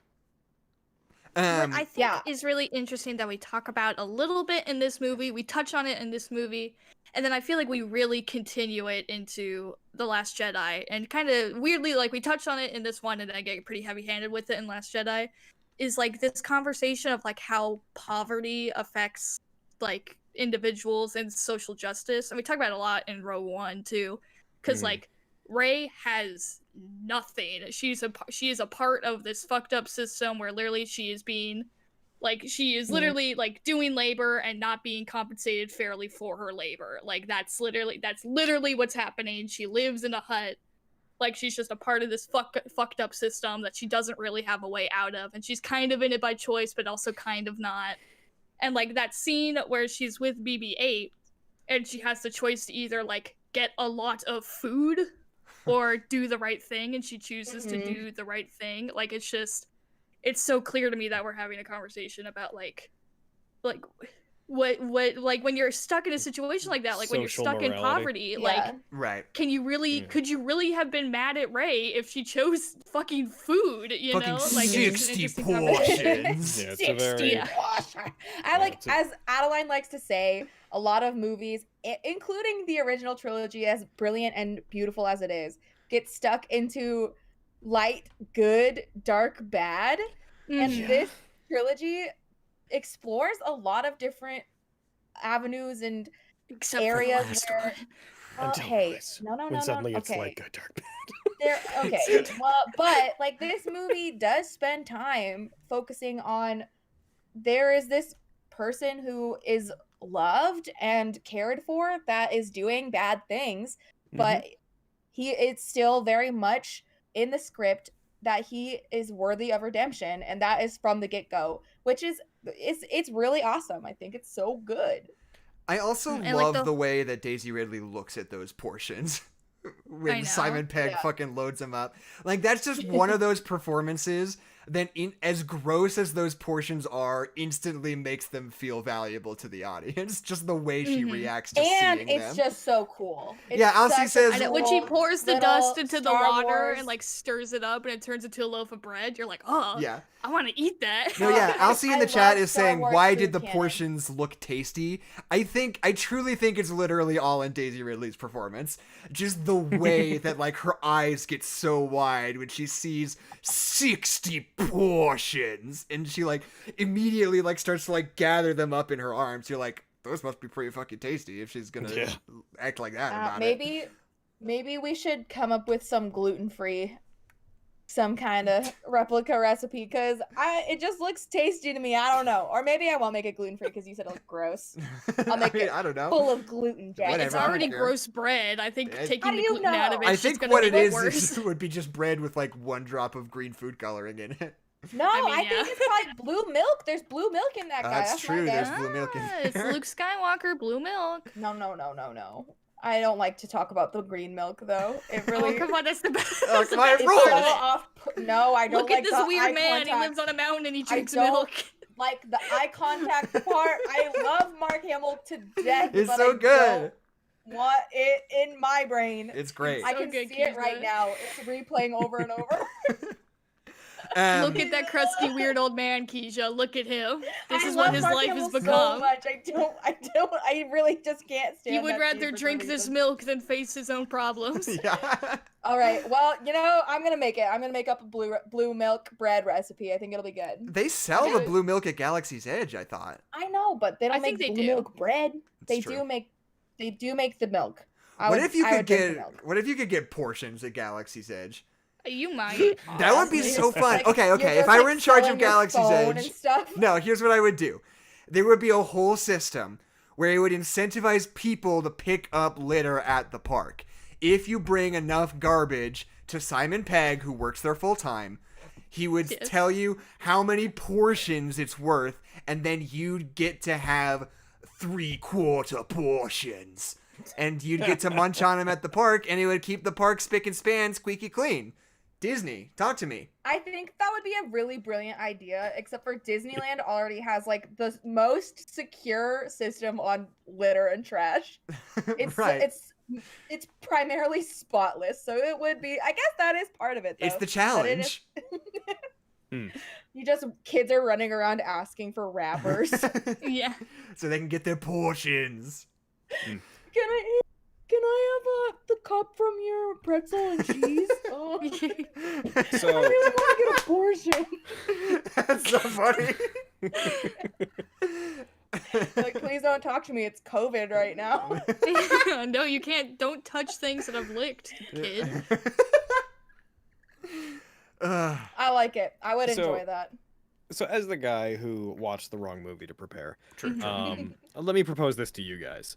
One of the main non-rhyming elements is the early inclusion of Snoke, whereas in the original, the Empire was this far-off concept that we didn't actually get familiar with Right. the Emperor immediately. Whereas Snoke is shown, as a massive hologram, but immediately. How do you guys feel about like Snoke in general, just in the context of just the first film? Love him. He's Andy Serkis. We have no choice but to Alright. Yeah, stand. we are big. Yeah, we have no Andy choice Serkis but to stans stan. here. All right. It's I it's cannot not fair. tell you how relieved I was that he was not actually a big dude. Because that. No. Yeah. No, He should have been Jackson, a that big would've been dude. so stupid. He should have been a No. 60-foot guy. It would have been good. No, it's the same way I feel about in Infinity War when they're like, oh, it's Peter Dinklage playing a dwarf, but he's actually really big. Ooh, subvert your expectations much. I just didn't like it. You act What? like Peter Dinklage hurt you in I that am- movie. No, I love Peter Dinklage. I think they're doing him dirty in that movie. I think they're like, because he's short, because he's a little person with achondroplasia. Well, Anyway, wait, Andy that's Serkis isn't a little person, though. What do you mean? No, no. I love Snoke in this movie. I think there's just the perfect right amount of like sinister mystery, but also it's that same like he really is set on training Kylo Ren. So then it doesn't just feel like I am training you and you are my protege and we will rule the galaxy. Like it doesn't feel like that a ton. It just feels like he's very calculated, and I like that. Would it It's have a been really- more fun if he was more secret and Kylo Ren was like getting Q drops the whole time? Or you would just get like an email, it'd be like, oh, you gotta find a girl with a droid. And he'd be like, yes, I have to find a girl with a droid. I do really think that Snoke holds this really interesting balance of a relationship with Kylo Ren, where it's like, obviously Kylo Ren has an emotional connection to Snoke as some sort of mentor or figurehead in his life, but at the same time there's that like hatred and that feeling in like feeling like he's not good enough and like always being pushed to do better. Like I don't know, it just like highlights that just like I feel like the word toxic is thrown around too much, but just like that toxic energy of that relationship, I think is balanced so well. He's looking for a replacement father figure, but also someone to be detached and objective towards him. Exactly. And it's also interesting because he's fulfilling the role of both a father and of what Luke should have been to him, because we find out in the second one that by the time Luke got to him, Snoke had already wrapped his claws around Kylo, and it was a battle basically between the two mentors. So we also know from that he Snoke was is in air quotes this whole time. Yeah. I'm sorry. Because he is indeed a clone of Palpatine. We're looking at Snoke. I actually am more cool with what he ends up being than I think most people are, but let's talk about him as an individual and ignore what he actually is. I really love the relationship between Hux and Snoke and Ren in this movie. It's really interesting how Hux is way better at being in charge and doing all of the military movements, and obviously Snoke is lukewarm towards it, but he's not actively like making Kylo Ren feel better than General Hux, even though General Hux is being a little simp boy, you know? It's so good. I love it. I think Domhnall Gleeson's kind of the secret MVP of these movies. I think he's so good. He's and doing a lot, yeah. Yeah, like especially like in this first one, he's great. Where he's like, "Oh, the First Order." He's doing the like Mussolini speech on the planet. So good. It's so good. But like in Last Jedi 2, where he's like on the AT-AT with Kylo Ren, and he's like trying really hard to find a balance between like trying to stand up to Kylo Ren and just like slinking back and kissing his ass, you know. When they were shooting Luke, and eventually he has to be the one to be like, "All right, stop," and just looks at Kylo and was like, "Yeah, do you think you got him?" Like, so good. Last Jedi's so funny. It's so good. I think that Hux is actually a very intimidating character, and it is the Force users in his life make us remember him as a bit wormier than he actually is. Because he is mistreated by Kylo and often by Snoke in terms of them just ragdolling him around. And I think that detracts a lot from, if you take them out of the equation, he's as scary as anyone else from the First Order, if not more. He's a competent leader. He's a good soldier. When he's actually performing, he is interesting. When Snoke dies, he is the first one to point out that there should be a structure in place before Kylo Force chokes him. And he's like, the structure is me. I am the structure. And he's like, okay, fine, cool. That's okay. Yeah, exactly. I think it's really evocative of that scene in A New Hope where you have all of the like war generals sitting at that table, like kind of like talking about what they're gonna do, and like Darth Vader comes in and like gives his opinion, and like this terrifying military dude like just kind of starts to like sit Darth Vader down and be like, listen, you're this weird crazy fanatic guy and we're like a scary military, and he's like going off on his scary planet, and Darth Vader just walks over and chokes him, and then he doesn't talk again. Like it's just like, fuck you, great. I could beat you up, do what I say. I know it's because, just on a note on that, I know it's because it's the first film and they didn't have everything in the Star Wars universe in stone, but I always love that he comes in, he's like, we don't believe in your made-up space religion. Subtext, that only disappeared about 15 years ago and was objectively real. That's the weird thing. It was a huge portion of the governing system. Yeah. It's like, the Clinton administration, I think I'd remember something like that. I'd be like, I don't believe in VCRs. I haven't seen one recently. Like, okay. All right, sure, work. You mean you're talking about Palpatine, who's literally in charge of everything, and he's actually a Sith Lord? He's the biggest space wizard. Yeah. Sure. The government had to directly fucking outcast them. There were wars going on over the galaxy involving them, but okay, they haven't been around in a generation. Your kids haven't seen one. I guess they never existed. What do you think Order 66 was about then, brother? Go ahead and tell me. I haven't seen them on TikTok, and TikTok's the only place I get my information. Okay, I have a question. I want to do a little round robin on this. Before this movie came out, there was a little minor scandal that I remember, wherein one of the character one of the character posters for this movie, it became clear that Rey's staff had a Phillips head screw on it. And some people spent a lot of energy talking about that. And it's just a fascinating idea to me, which is, I don't like have an opinion very strongly about it, but just thinking like, should there be Phillips head screwdrivers in Star Wars? What are your thoughts, YN? Yes, Jackson, the shape works. You just brought up something that I literally don't give two shits about. Yeah. Like, I Come really- on. I think it's fun to think I about. will say right now, it is uncanny. I am fidgeting with a screwdriver. Currently, I think that probably screws exist in Star Wars in some way or the other. Yeah, how are they gonna and hold all their shit together? It's Staples? literally her job to take machinery apart. So Yeah. I would say Okay. engines also exist in Star Wars and forks. So But Yeah, what if I'm we- trying to get we- at is a larger issue here than is the just brand, do screwdrivers the branding of work. Phillips. From a design perspective, is it distracting to place one familiar element into something, even if it does make sense? Or do you think it would be better to go out of your way to simply eradicate all the screws from your set designs as you're doing it because they look familiar? I think the answer is that anybody who is going to go out of their way to be distracted by a Phillips head screw or Phillips head screwdriver is maybe watching the movie for the wrong reason. Whatever. That's Okay, what fine. I've Fine. done. I'll move on. Nobody I was cares like, except Jackson, me. it's You're just like, I Yeah. thought we'd care more about this. Whatever. Fine. Fuck you guys. Are you mad that Mandalorians have jetpacks too? Is that making you mad? Are you mad that there's Starbucks in Game of Thrones? Facts.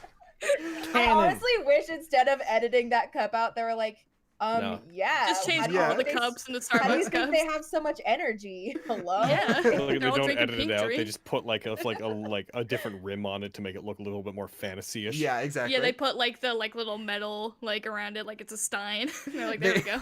People are like, oh, Starbucks cup, and the next Put episode a they like tankard go to a handle on the Starbucks, Starbucks cup. and then they You're like go. actually, it was just a siren themed goblet. They meet the mermaid lady, and she's like, "What's up, guys?" No, my idea is they're like, oh, Star Wars cup, fuck, Starbucks cup, you messed up, mistake, goofs, and then the next episode Man. they're like, they went to Starbucks, and it's like, oh, there's just Starbucks in this. You did that on purpose. Starbucks. That's what I like to imagine. I don't So think funny. that's You're what introducing George the I never Starbucks knew. universe. I never knew about this screw controversy, but as soon as you said it, I was like, that is something that the Star Wars collective something fandom some of would you said about. throw a fit about. Yeah. I thought Isn't you it? were gonna bring up the thing of the toy doll sets of all the characters that didn't have Rey in it because she's a girl. That's what I thought you Oh. were gonna bring up because I You were gonna actually bring have up- opinions about Oh, that. that yeah. I thought you were gonna that's bring weird. up how they took John Boyega off of the poster because he's black. Yeah, I mean, I have opinions about that too. I remember hearing some stuff about that. But didn't hear a lot about it. That though. was for international posters though, right? That was like a specific Yeah. like overseas poster Still thing. bad. Real bad. That brings you Not into that good. conversation of like where was the decision made, which is impossible to know the answer. Yeah. Right. I think it's more exciting to talk about Rey as a character, though. I want to talk about the screw. racism. Okay, Jackson, then go you ahead, can go Jack. screw Talk about the yourself. The screw. three of us are decidedly for the screw. Okay. Yes, that's our Go ahead. stance. Okay, We thank are pro you. screw. We are Thank you for pro-driver, telling me. Adam and Screw. I think that the sequence where they're flying the Millennium Falcon on Jakku is Fucking good. fucking Just better come back and screw spectacular. somehow. And the Chef's- moment two where chef's they're kiss. like, oh, the gun's stuck, so she like kills the engines and they're like free falling and spinning, and that's how he aims the gun to shoot the TIE fighter down, is the sickest shit that I've ever seen, and like in a crowded theater that feels like the most important thing that will ever happen to you in your life. Yeah, it's so fucking. It's so fucking shit. It's so fucking tight. It's so good, and like the big. I don't know why this controversy like suddenly came back to life. I don't know. People just start talking about it, but people talking about like, how come Rey knows how to fly a pilot even though she's just been on the planet the whole time? And the argument has always been like, okay, well we did the exact same thing with Anakin and Luke, where we just told you that they were pilots and you accepted that. Anakin was 7 years old. We told you he was a pilot and you believed us, and now you have a problem because I it's mean- a girl. Like that whole thing like erupted Sorry. recently. Small personal ships in Star Wars have always seemed kind of analog anyways. Like they've never been Yeah, really they're all depicted the as same. incredibly hard to drive. Right. I mean, also, she does spend a big portion, not a big portion, A Taking but part- a spends some time 1/4 on the- portion. 1/4 portion, saying, "Man, I really hope I can figure out enough how to fly this thing." Yeah, and it's like my whole I've never point was that actually done scene where they're going through like where she's flying a Millennium Falcon on Jakku. She's not flying it well because she's bumping into shit the whole time, and she's also like not doing it correctly. She's like not making smooth turns. She's kind of just like she's just going for it, and she's just fucking doing it. Like it totally seems. She doesn't seem like she's perfect at it. She seems like she's like scrappy and like trying to do the best she can. Like, you know, there's a difference between it's in the air and like I got it flying and Han Solo doing the Kessel Run. Like, yeah, they're two very different levels of proficiency. Exactly. And that whole controversy was just stupid. Anyway. I don't think it's entirely from that flight, though. I think it stems a lot from like Han Solo is trying to figure out how to fix the Falcon, and she's like, "Oh, well, I just did this and this and this and this, and I figured your ship out faster than you did." I think that's kind of where that stems from. Yeah, but she does take apart ships for a living, so her like understanding the mechanics of it also completely makes sense to me. I kind of understood Han as the kind of guy that did nothing but patch jobs, if I'm going to be honest. Yeah, oh, absolutely. But I can see like that is probably where that stems from more. If you asked me if Han Solo like really knows how to fly the Millennium Falcon, I think the answer is no. When he needs the Millennium Falcon genuinely fixed, I imagine he hires somebody to fix it. Well, that's literally what Chewie's there for. Yeah, well, that's fair. Yeah, exactly.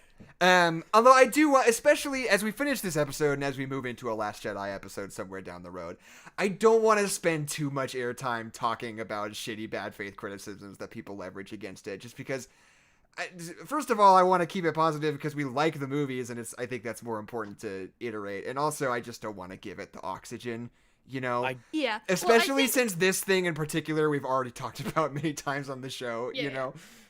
Well, because this movie is different because I feel like it's just a little bit long ago that I feel like those things aren't as relevant anymore or like have been kind of forgotten a little bit. So I think it's fine to bring them up now in regards to The Force Awakens. But yeah, The Last Jedi, those were like, that's like been the hot topic for forever. We all know, we've already talked about it. But like, it's interesting, isn't it? Because most people can swallow heckin' The Force Awakens. They either don't like it and don't talk too much about it, or they're like, yeah, it was cool.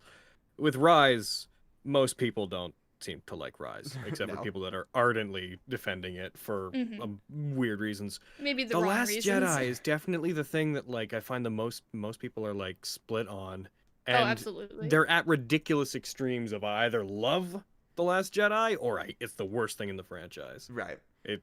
I have split opinions on my own for The Last Jedi because I think it's an excellent movie on its own, but I think it is a terrible piece for a trilogy. That's where I am. Alcy is bringing up a really important point in the YouTube chat, which is that the Millennium Falcon does fly itself because of Lando Calrissian's dead robot girlfriend. Yeah, it's true. Oh, that's right. It does have, it's it has true, which is gross. I don't want to think about that either. She's like, droid rights. Don't we generally assume that most ships in Star Wars have some degree of automation though? Because like light speed jumps. Usually, I can't imagine they're punching in like exact coordinates. I imagine they're using. They have self-parking. Yeah. No, that's just why it's so special. Elon Musk. It's not because of any characters like have any special talents. It's only because of this weird lore building. I think the difference is the heckin' automated systems in the Falcon are particularly advanced because of Lando's dead robot girlfriend. Yes. Can we talk about C-3PO in this movie? It's so fucking good. I fucking love C-3PO. This movie cuts to the core of C-3PO so well. My God. Just that moment of him being like, "Don't you want to hear about my arm?" And they're like, "Shut the fuck up." And you just never learn.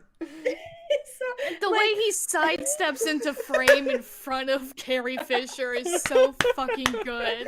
You probably don't recognize me because of my red arm, you know?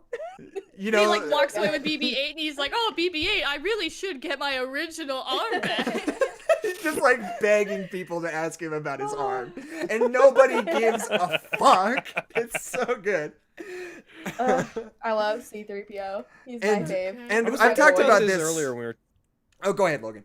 I was just gonna say, I was thinking about this earlier, but we moved on when we were talking about humor in the originals, and I thought about it, and I was like, C-3PO was kind of like the humor of the original Right. trilogy. Really. Yeah, R2D2 and C3PO really were the comedic backbone. That's true. They do have some jokes. Han had charisma, but they were really like the only major funny things, apart from like Ewoks, depending on how you want to define humor. Yeah.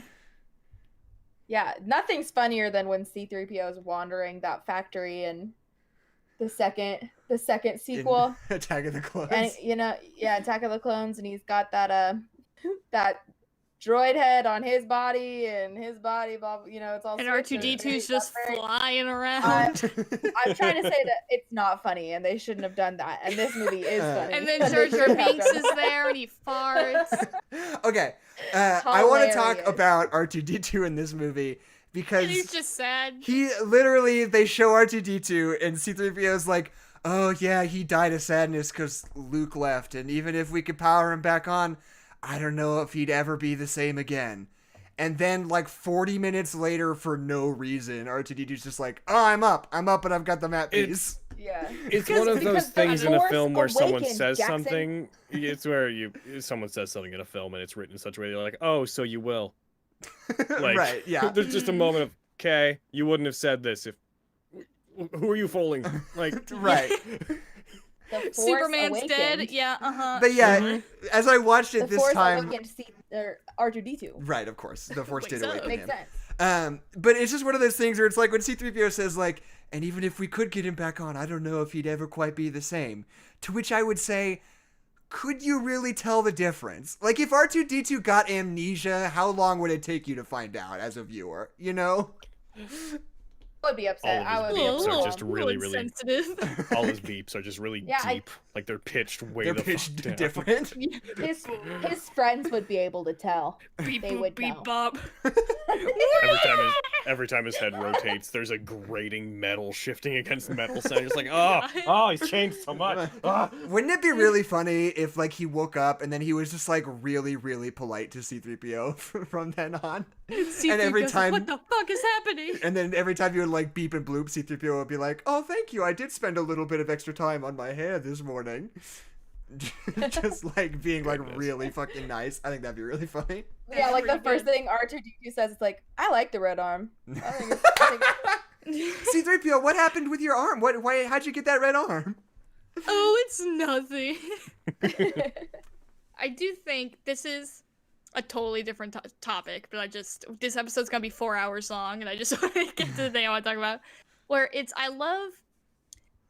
I think it's super interesting the way that Star Wars has handled lightsaber fighting, because it's definitely, like, with A New Hope, like you said, like, they did not have the whole universe figured out, and people famously say that the lightsaber fight in A New Hope sucks ass, and it does. But what's really interesting about it, and I talked about this on the New Hope episode, is that the sword fighting weirdly looks a lot like fencing, and then for the rest of every other Star Wars piece of media, it's more like this sword fighting kind of swashbuckling thing. It was the duel. It was a samurai film. Is the Yeah, thing. exactly. Like, it looks like they're fencing because they're doing all these little, like, stabby motions at each other that when we're used to, like, big motions look stupid, and then he dies, and it's whatever. Yeah, But I think it's so Speaking as someone interesting. who was traditionally trained in Japanese sword fighting, I mean, I was, but it's accurate to Japanese style. Well, sword fighting. there you go. Like, I think that's super interesting that we just totally abandoned that for, like, classic, like, swashbuckling. I just think, too, a modern Star Wars lightsaber fight isn't complete if someone's lightsaber isn't knocked a story down on a building away from them, and if in a key moment they don't put their hand out, call it back themselves, and block it by And grabbing they have to do a Into a- backflip. into on a it. If that bottomless doesn't pit. happen, it's not a Star Wars fight. Yeah, but what I think is super interesting about this movie, because, like, I think all of Kylo Ren is so cool at, like, how kind of, like, messy and sloppy and untrained he is. Like, of course he's powerful, and of course he knows what he's doing, but he always seems just, like, kind of shaky. Like, the way that his lightsaber has that particle effect, it always feels like there's something wrong with it. And, like, when he The sound freezes design that is laser blast, so it's, like, good. shaky and doesn't exactly stay, like, totally still. And the way he just, like, hacks at things. Like, he seems trained, but, like, he seems like a rigid and 19-year-old. corrupt. Like, he doesn't seem like Yeah. he's, like, fully trained in what he's doing. Yeah. And His then, like, lightsaber is that, broken. like, beginner kind of, like, he's, like, he's learning it, but he's still, like, new to it, and he's still, like, learning. He's still figuring it out.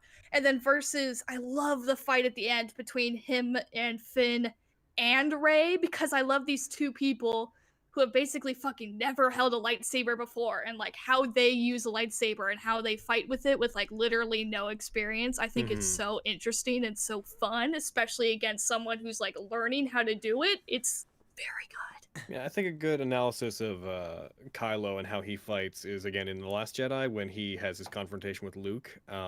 Just because Luke has a proper stance, is very collected. Kylo is literally hunched over like an animal preparing to charge the entire fight. Sure. Exactly, yeah.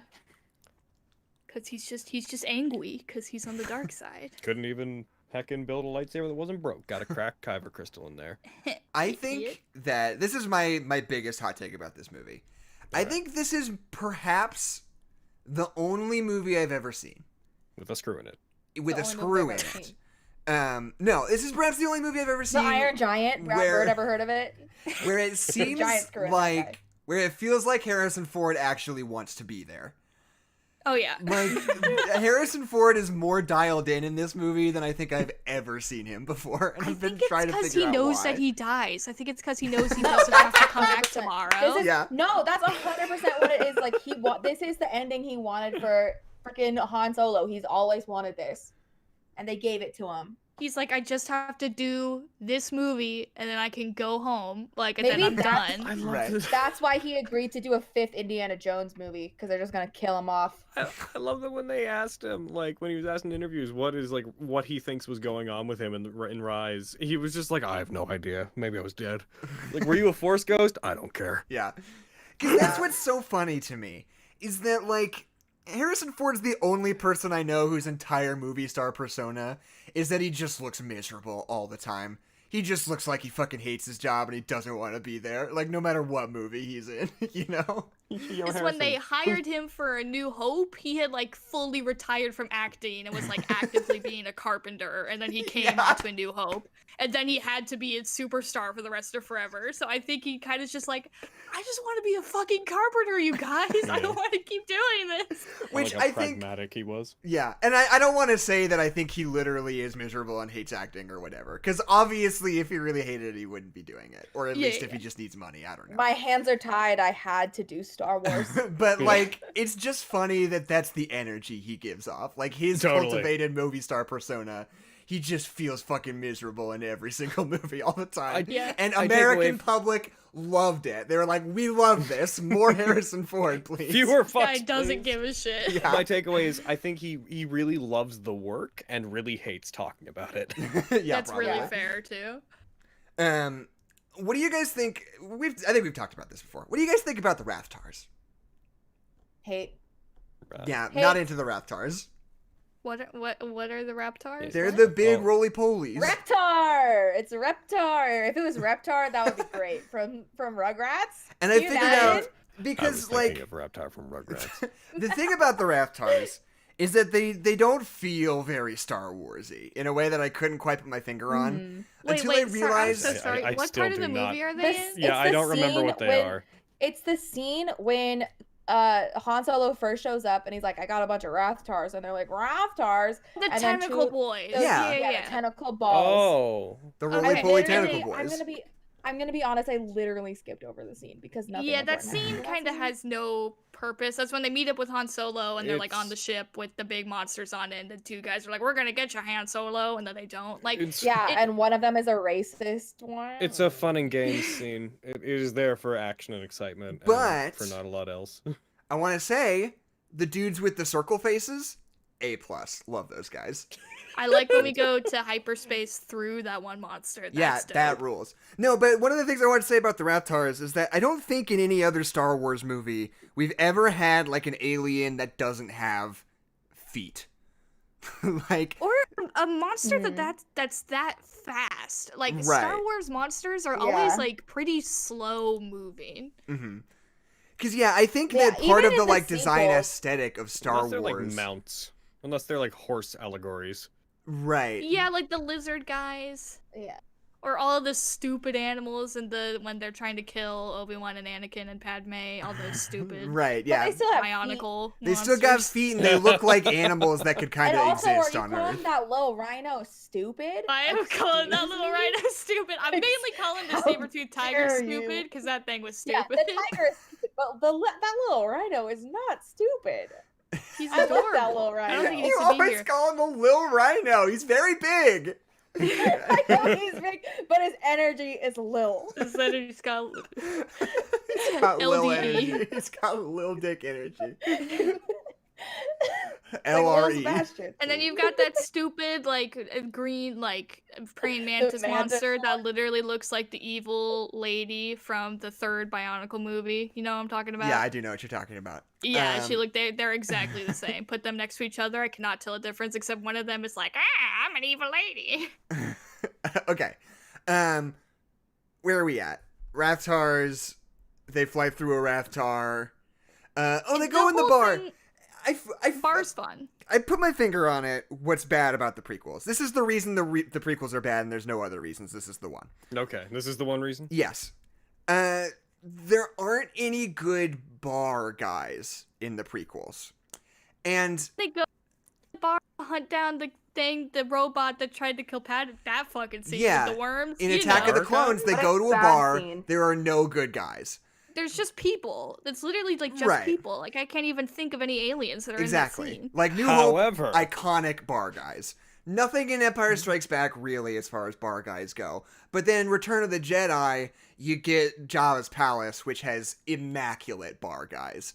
Just Yeah. wonderful bar guys. Nothing through the prequels, and then we finally get here, and it's like, oh, here Are we are just some talking good about fun bar guys in bars? Is that literally what you mean? Yes, Yeah. fun, good Because aliens in bars.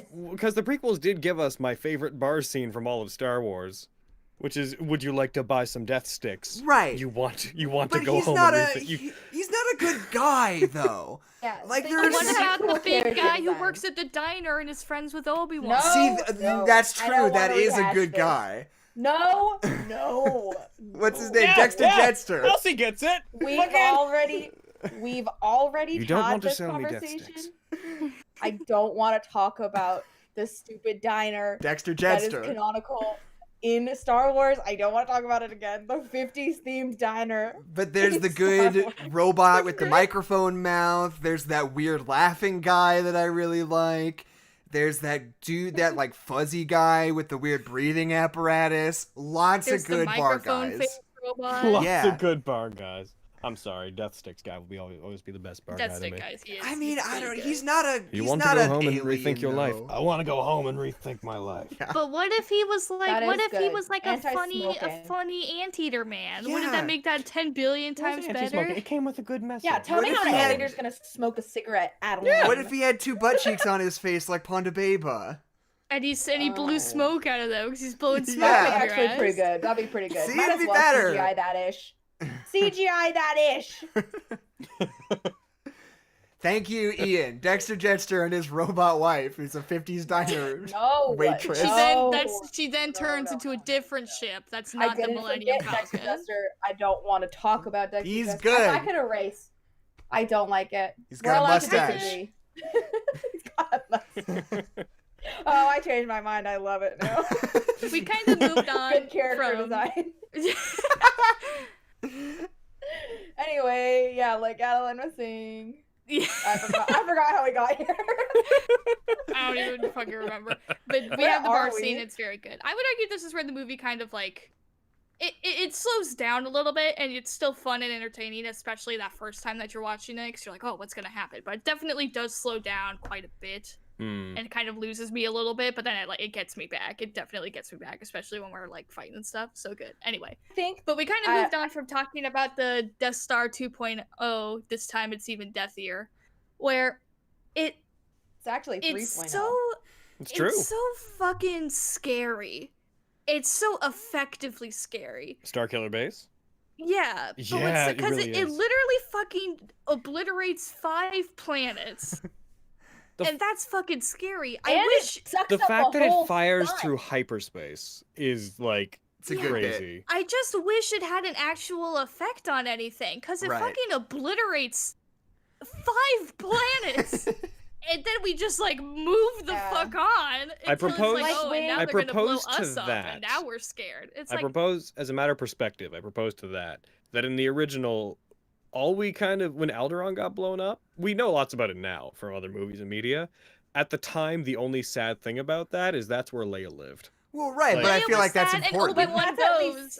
stakes. They I felt just heard it, a bunch of people but die. by that logic, we also saw the terror on people's faces as in this case, we actually saw people seeing it incoming and That's got the fair. emotional impact of seeing the different people on various planets, seeing their death coming at them and then being wiped out. And then the characters did react. I think it's a matter of guess just- perspective of how do you make people care about what are basically balls of light in the sky Right. as like a shorthand. think 'Cause it- it's easy. I think- Sorry, I'm going on a lot. Oh, Sorry. it's okay. I think in A New Hope, it feels a lot like a political move and a way to scare Princess Leia and make us feel for her, because we know that she is from there, and so obviously there are other Alderaanians, Sure. Alderanos, The people Rana. from Alderites. Alderaan. Like, it's probably an important planet to the Rebel Alliance, so it feels like there's something there. Whereas it's very sad that 5 planets explode. That's sad. There are people there, but it's also like It wasn't. No one had any they are personal bad connection to them. guys. Is what it comes they are down bad to. guys because they killed planets. Yeah. Like, which is they could have feel had like more birds with their one stone. I think if one of them Like had been Star a planet Wars we knew, has like never... almost Tatooine, that would have been more. Whoa. That'd be pretty wild. That's bold. Yeah, right, right there. Fucking. Also, take that, rest of Star Wars forever. You Yeah, can't Jesus. start on Tatooine but- anymore. But where is Rey supposed to bury Luke's lightsaber then, huh, sweaty? Oh man, I don't It know. would be kind of fun if it was Jakku though.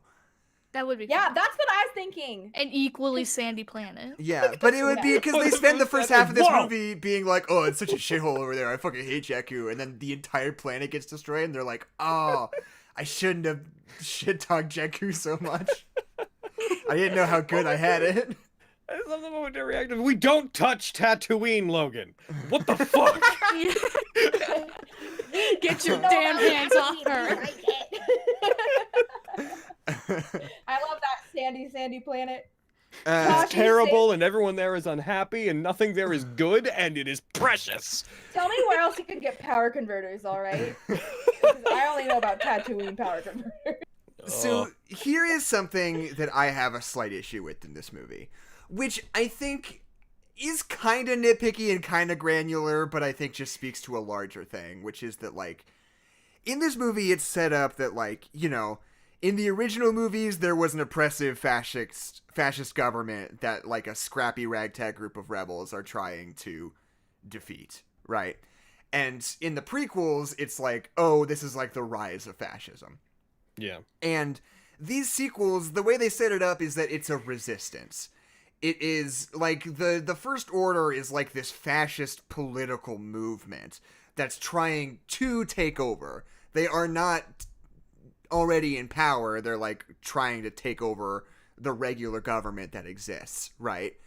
And first of all, if they're not the government, I question how they could build a fucking planet laser. Which is a, you know, fantasy Star Wars thing, granted. But the other thing about that is that if the government of the galaxy, like, if they blew up 5 planets, why would, like, the intergalactic government not put 100% of their resources towards making sure that doesn't happen again, you know? My What was the understanding fucking of the crazy alt-right theory about the Jewish space laser? Right, my understanding of it was a lot like destroying Alderaan. I think those 5 planets kind of were the seats of political power in the universe. I think it's a matter of that attack was a message, but also them effectively wiping out everything that could resist them immediately. That would have been a really good thing to write into the dialogue. I feel like I got that. I That's feel what like I they say got when that it's from charging up somewhere. for again. They're like, it's gonna blow up the resistance and all the resistance stuff, and that's why Yeah. they then blow it up. Yeah, It can like, do I its don't thing really a second understand time.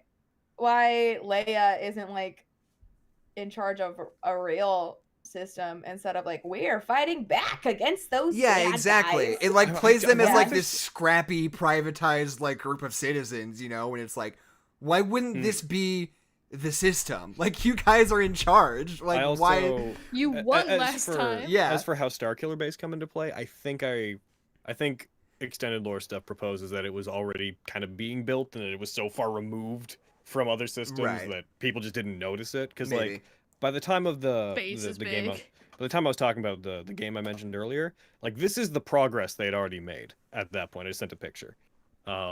They were well on their way to making it, and that's like a decade before the sequels. Yeah, I think that's fine. I just don't understand why. Like, who's in charge of all this then? Oh man, Star Wars politics. I love it. I think there's a degree of things you just need to accept fall into place. Absolutely. And I do like that Hux in his speech says, like, we're officially trying to get rid of the Republic. We are changing the way that we are governing the galaxy at this point because they're so upset. I think that's rad.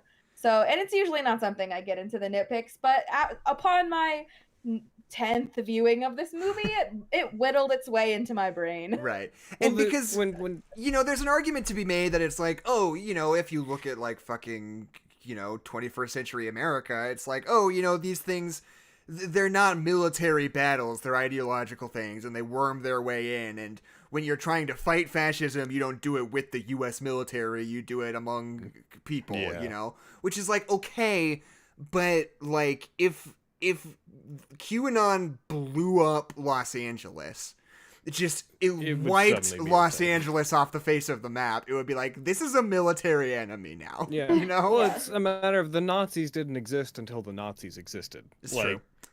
There was no clear, so they weren't putting up signs being like, we are about to do Nazis. Right, like, yeah. By the time they announced themselves and were an issue, they were... What? Yeah, it's but yeah, these things tend to come in. Things can be very silent politically until they're not, until there's suddenly a massive issue. Which, as for the fact that this doesn't matter in Star Wars, I think there's the fact that we should just trust that things do fall into place for the sake of narrative. But it is fun to talk about this stuff. Is the thing like you can talk about it and scrutinize it without also being like, and it doesn't make sense, so I don't like it. It's bad. Like you can, you can have fun just having the conversation.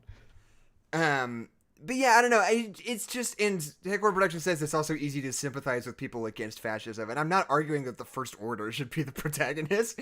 I'm just trying to figure out. They're just trying to do what's best for the neighborhood. Right. I'm just trying to figure out like why the rebellion is seen as like like at the end of Last Jedi, they're like, "There's none of us left. We're almost all dead. Nobody's willing to stand up," and it's like, you guys are the government, I thought. Like, isn't Leia like a military general? Like, what's going on? I don't think by that point. I think they've lost so much political power that it's basically the people on that cruiser. I guess there's just a lot to make up for yourself. Yeah, they've only had like 30, 40 years to formulate a government, you know? These things take time. When the enemy blows up 5 planets, though, I think it's a lot of their allies were like, "Okay, so we've decided to sit this out." Right, yeah, I mean, we don't want to mess with that. And plus, like, Rey, when she and Finn meet Han, Rey knows him as like a little criminal guy. He doesn't know about she doesn't know about his involvement in anything. So there are parts of the galaxy that don't even really know that they've been liberated, quote unquote. Right. I thought she did know, because she's like, you're with the Resistance. I thought she does know. But I don't know. But she doesn't know about Han Solo? I do like thinking about... I thought she was like, you're Han Solo. Yeah. She does, but she's like Han Solo the thief or whatever. The smuggler. And then yeah, but that'd be the part that she would idolize more, but... And Finn goes, no, he was literally a general. And she's like, what are you talking about? He was a little rascal. I guess that's a question of what news reaches where. Because remembering that not everybody in the universe, has seen the previous films. It's that conversation about poverty again and who gets access to information. Yeah, it's a whole thing. A lot of people would there's probably a ton of planets that don't really care who's in charge. It's like, especially in the outer systems. I mean, it's probably Jakku. Yeah, that's an idea they like to play with in Star Wars a lot. Is like, they feel like it's very important, but there's a lot of stuff where people are like, I don't know. It doesn't feel that different to me. Yeah. I think that's why the stories follow people that are personally affected by what's going on, because, I mean, who knows? I don't actually know what the First Order's day-to-day operations look like. I only know what it's like to be someone that they're shooting at, you know? Right. Yeah. There's a really They're like, good. You "Kidnap guys might have seen kids." it. There's a really good Lindsay Ellis video where she dissects like what really is like the political ideology of the First Order. Mhm. I've Like seen that. It's really Lindsay good. Ellis is my gal. I love Yeah. her. She's so good. and as if to just sort of ask like, how weird is it that we put stormtroopers on kids' clothing? You know? Yeah, Like, like Yeah. Nazis on kids' clothing. yeah, and she basically says like it's just kind of unclear. It's just sort of like general fascist. They don't seem to have a Yeah. specific agenda outside of Yeah, light, good, dark, ruling bad. with an iron fist. You It know? is so funny though. Yeah, just the they're not sentiment like of Death we lit- Eaters where they're like, we gotta get the Muggle-borns out of here. They're not like, we gotta get all the aliens out of here. They're just Right. like, we're fascists. Yeah, we hey." want There's a- control. There's Dang an it. interesting generational gap between. I mean, it's not so big anymore, but between people who stormtroopers would mean a very different thing compared to the next, where stormtroopers are those guys from Star Yeah. Wars. Right, exactly. Yeah. Tricky. Yeah. Words are talk fun. about- I see George. Can't talk about Star Wars without talking about fascism. No, yeah, of course, this is part of it. I don't want you to think that you have to like tiptoe around anything that might be a little bit Oh, political, no. because we tend to just say it. I don't know. I just didn't. The thing is, I personally find the earlier QAnon thing, the reason I was tiptoeing around is because I find the state of the world to be unsettling and I hate it. Okay. And I didn't want to I bring don't the like mood of the talking about it. podcast down. Like, It's a little I'm bit of gonna a say right downer. now, I personally, literally not a fan of have Nazis. somebody down my street. I'm in Canada. I have someone down my street who, when I walk to Shoppers every day, I pass a sign that says "The Great Awakening is coming" in someone's And window. wait a second. You've been Canadian this whole time? I've been Canadian this whole time, eh? Oh my gosh! And why I didn't never you tell even told me? you about it. I too am a Canadian. I literally was. I mean, half. I'm half Canadian. I see. I was wearing my Ethnically roots Canadian. flannel today. Today I was. Hello. I'm so upset. I'm But I'm not Could have I'm been a- talking about Canada this whole time instead of fascism. I mean, we're way fascist up here.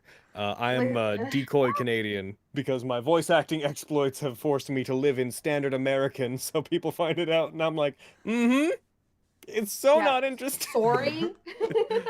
Oh, sorry, bud. I guess I should have been talking like this the whole time, eh? Wow. This is a great day for me. What a good day today has been.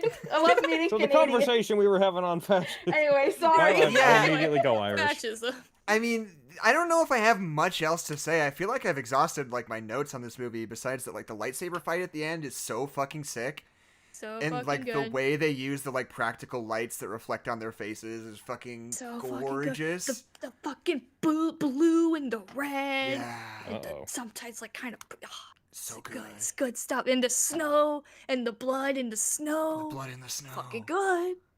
I really do like that. I do like at the end where it's like we kind of have like a timeline of like we have to do this, but I like that the like time constraint is literally the sun going out. I think that's fun. It's true. That is yeah. really cool. And Because like we have till sundown. sundown, because at sundown that sun is not going to exist anymore. It's like, Right. oh, that's fun. And I think that I remember when I almost said when I was a kid. When I first saw this, I was very convinced that Kylo Ren was a double agent.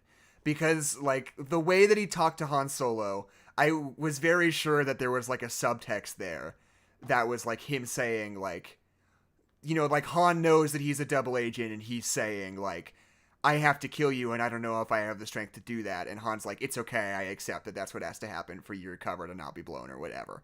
Mhm.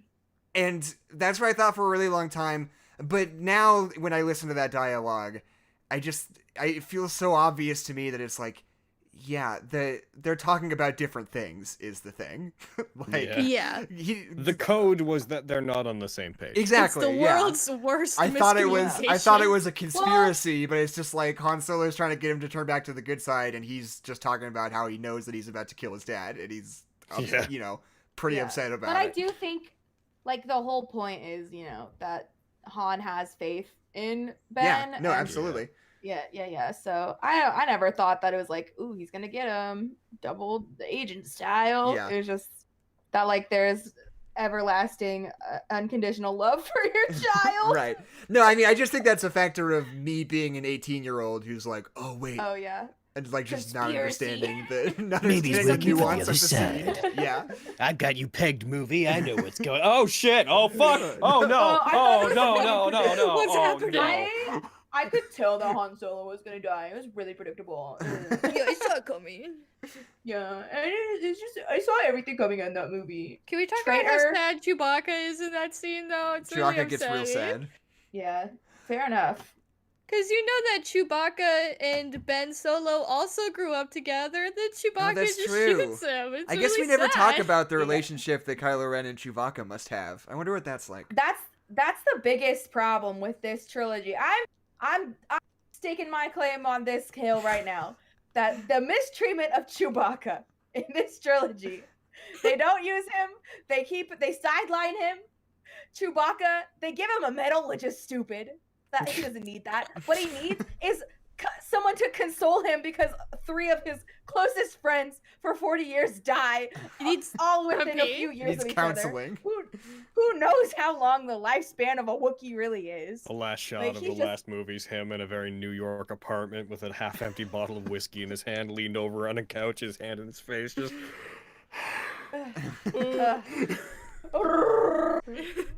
Wow. Oh, Who can do a Baka. Chewbacca impression? Because it's not me. Let's not do it. Let's not play this game. Oh, come on. Can you do the R2-D2 scream? Okay, sure. Here we go. Ah! No, That's what it sounds like, ain't right? It, Chief. I'm That was really perfect. He did it. confused. That wasn't it. Oh God, no! Is that the one? That's exactly what R2-D2 I feel sounds like Jackson, you could probably do a good C-3PO. No, I can't. I've proven time and again that I can't fucking do a C-3PO. No, Jackson, come on. I break did me a off bad with these. C-3PO on this episode already, you fuckhead. No, come Okay, on. fine. Hey, Jackson, is pressure. that a new arm that you have? Wait, what? No, I'm supposed to. You're not supposed to ask about the art. I bring up the Jackson, arm. can you fucking yes and me? You're just fucking doing it once? wrong. Okay. Oh, I do love this arm. My old arm was so horrible. This I'll one's shine much. your shoes for a penny or Yo, two. Jackson, can you stop playing sound clips and do the damn impression Yeah, okay, already? I'm sorry. Let me try again. Hey, what's up? I got a fucking arm over here. Jackson, stop playing the movie! That was good. Thank you for doing that. Thank you for yes-anding. You're Yeah, welcome. God. I do have roommates. Maybe I shouldn't scream "Oh God, no" like that. I don't know if they're listening right now. We live Jackson, different can lives. you do, what would C-3PO sound like if he screamed fire really loud? Fire! Sail. I've always thought it was funny that REM put out a very singable song where they just yelled "fire" in the middle of it, like really loudly. Like that just seems irresponsible to me. Seems like a bad idea. Like karaoke, come on. We didn't think this through. We could have done better. We should have done better. Alrighty, guys. So I've got some really bad news about the edition of Star Wars: The Force Awakens that I watched today. Because what Jesus happened Christ. is that we got to the part where Kylo Ren and Han Solo are on the bridge, and fucking he kills him, and you watch the body fall, and it just keeps falling and falling forever, and then the screen goes red, and it flashes, and it's saying you're gonna die, and then it said my name. And then I woke up and I wasn't actually watching the video, even though I thought I was. And then I went to the kitchen, and Han Solo was in my backyard. Anyway, this is Creepypasta Book Club. Welcome, Logan. everyone. This is a bit we started doing on the podcast where Adeline just makes me read creepypastas. Good, and I enjoyed a lot. Okay. Do you want me to read the creepypasta, Adeline, or do we want to make Logan read one? If you would like, Logan. You I'm guys actually, can decide who gets to read the creepypasta. I actually might have to take off. Oh, okay, I fine. wanted to stick to the end, but I have a thing that I had to get to. I wasn't sure how long we were gonna run. Yeah, that's okay. You can bounce before the creepypasta. I wouldn't wish it on my worst enemy. Okay, I'm sorry, because that actually sounds really fun. You can Yeah, listen fuck later. off, Jackson. Okay, I do your... I didn't know what our timeline looked like. Yeah, I'm that's really okay. sorry. I said 1 to 2 hours. We've been going for a little more than 2 hours. That's my bad. Do you want to plug yourself again before you Star leave? Wars. And then we'll edit it into the end. Sure. Once again, I'm Logan Laidlaw. I'm the Azure Crow on Twitter. I run the Project Mouthwash and Nat19 channels on YouTube. I run the Nat19 Twitch. That's Nat19 official. I do a weekly D&D show that is going very, very strong recently. Like, I'm very grateful for how many people are showing up for it. Beyond that, I'm an actor. I don't have any. I actually can't say the things I'm really excited about right now. Secrets.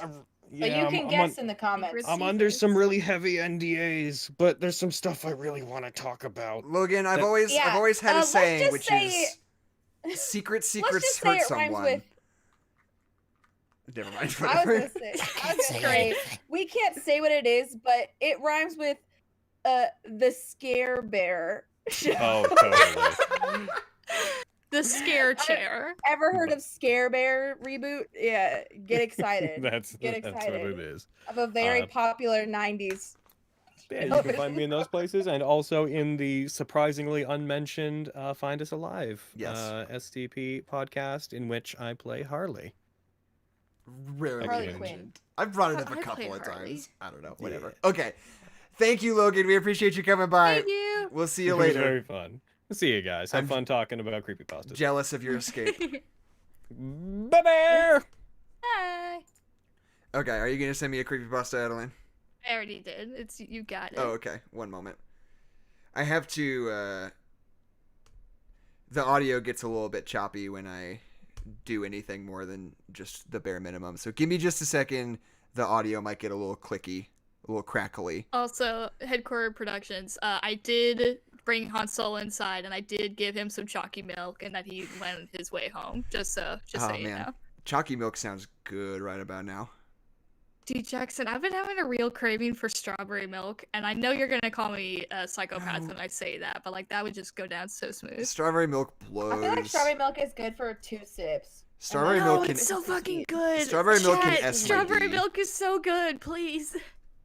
Jackson I- and I in high school, we would like we would have cast parties for the plays that we did, and Are you guys We would, fucking like- theater kids? we would like buy gallons of chocolate milk We and would. not share with anyone. It was We'd be good. like, no, we bought this for ourselves. This is not for you. My We were like, Facebook. My Facebook profile picture for a long time was just a picture of the two of us, each with our own gallon of chocolate milk, just like chugging. We're wearing matching sweatshirts. That's from right, the yeah. show. So stupid. We're wearing, but like, so good. stage God, makeup. wow. Oh, We God. gotta put It's that a- on the Twitter. It's a really good. If you'll I find might. it. I think I have it somewhere. On I my mean, it's on phone. my Facebook That'll be- still.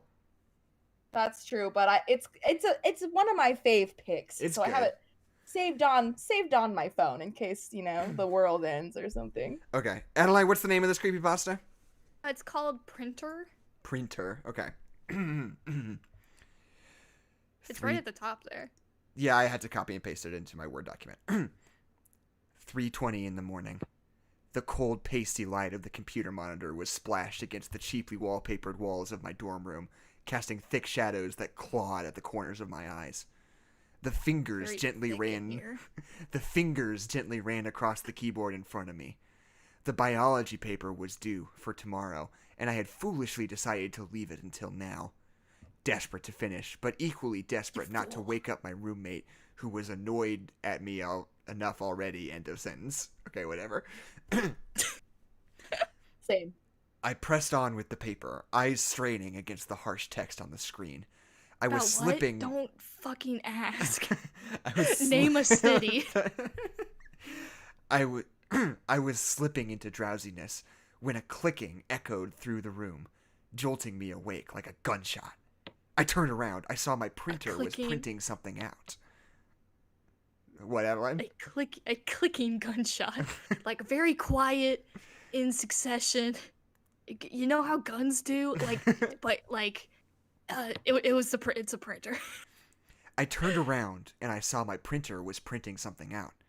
Figuring I pressed print by accident, I stretched over to the printer to hit cancel, but my shaky hand resisted when I saw what was being printed out. It was just some kind of test page.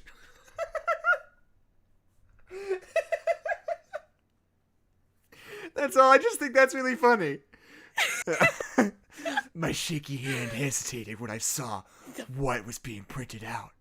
It was just some kind of test page. You know the thing where it's like a bird and like some colored squares? Colored charts, grayscale God, that's sections. funny. At the bottom, a short line of text read, "The quick brown fox jumps over the lazy dog," followed by, "The quick brown fox jumps over the lazy dog," in all caps. I breathed heavily. On the one hand, it was simply a test page. What could possibly be on the other hand? But on the other...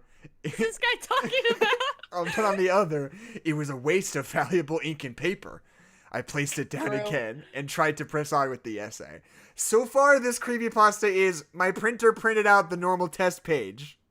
Which happens with This is printers like sometimes. true that's horror it. story though. This is real life horror, like especially if you're on a university campus and you're paying for that ink. Oh, you're paying Like 50 each page cents is a 10 page. cents or whatever. Yep. Oh my god, why does this keep happening to me? Okay. I placed it down again and tried to press on with my essay. 15 minutes passed until the same clicking sound once again emanated from the printer. What was the clicking sound? Oh, it was the sound of printing. That's an editorialization on my end. Yeah, no, I got it. I got you, Jackson. You didn't talk about how thick and jittery and other adjectives it was. Okay. I swore and watched with dismay as it printed out another sheet. Oh, Figuring that's another someone... fucking 10 cents. I'm not gonna be able to get chocolate milk with my lunch tomorrow. Not my chalky milk money. Figuring someone was sending me test sheets over the network as a prank. Good prank, by the way. Yeah, really solid. I pulled out the network cable and inspected the sheet. The quick brown fox jumps over the lazy dog. The quick brown fox jumps over the lazy dog. Which is, again, something that's on real printer test sheets. Not at all scary so far. Oh, but Jackson, what if it was? In rage, I screwed it up and threw it into the bin. This is an English person I'm just now realizing, so maybe I should adjust. In rage, I screwed it up and threw it into the bin. After stopping for a break to calm down, I flushed rage from my body and sat down once again to work. I took a big shit, and I felt a little bit better. The printer whirred as soon as I started typing. I flung my keyboard to the ground and swung a punch at the printer, Jesus, man. Okay. denting the front of it. We are the quick brown fox. Quick brown no. fox. Confusion replaced my anger when I looked at the third sheet of paper. This wasn't a test sheet. This wasn't some kind of prank over the network. Perhaps I had a virus, or someone had hacked my computer to print these things? ? That seemed like the logical explanation. At least until the next test sheet printed. www.quickbrownfox.com www.quickbrownfox.com were the only legible words on the sheet. The rest was garbage. Just random patterns of letters. Just real trash. A real shitty test sheet. QuickBrownFox.com doesn't even exist Oh, as a no. URL. Well, the can I just is a buy it. 7. The I is a 7. It's like kind of elite Oh, speech. okay. Maybe that's something. I'm gonna try it. Keisha, you're gonna get a virus. Yeah, try it. No, I'm You're gonna trying get it. you're No, gonna get a it's still ghost nothing. virus. It's still nothing. Still nothing. Um, Okay. damn it. I have an anecdote personally about that, but Can we I don't know, buy it's pretty real. quickbrownfox.com? Yeah, man. It seems to be available. I just got my Stimmy check from last year. I'm flush with cash right now. I could maybe buy quickbrownfox.com. Act up. Redirect it to our Might as well. website. Okay. Yeah. Quickbrownfox.com were the only legible words on the sheet. The rest was garbage, just random I patterns think of letters. .com is maybe the least scary anything Yeah. ever. Phonetically, it's a very pleasing set of Dot sounds. com, like- .com. God. Testosterone coursed through my veins, and I tore the What? printer away from the wall and flung it across the room. I started having sex with the printer. It wasn't printing anything else anymore. When my fit of rage was over, I ran my hands over the battered printer, sensually. Yeah, Jesus Christ, man. The casing was battered and the screen cracked, but it looked otherwise intact, bars. It was pretty hot. I went back to the computer and, out of curiosity, typed in the address to my web browser, forgetting all about the pending biology paper. The website I got biology. was a poorly formatted thing that belonged in 2003, not 2013. That's really funny. We're so 2008. This is so 2000 and late. It was cluttered with crap, semicolon. More random letters and numbers. This person's really judgmental of, like, the state of websites and stuff. I know. More interesting Especially to me... because the creepypasta, like, forum website is maybe one of the worst setup websites. Right. More interesting to me was one paragraph clumped in the middle of the page.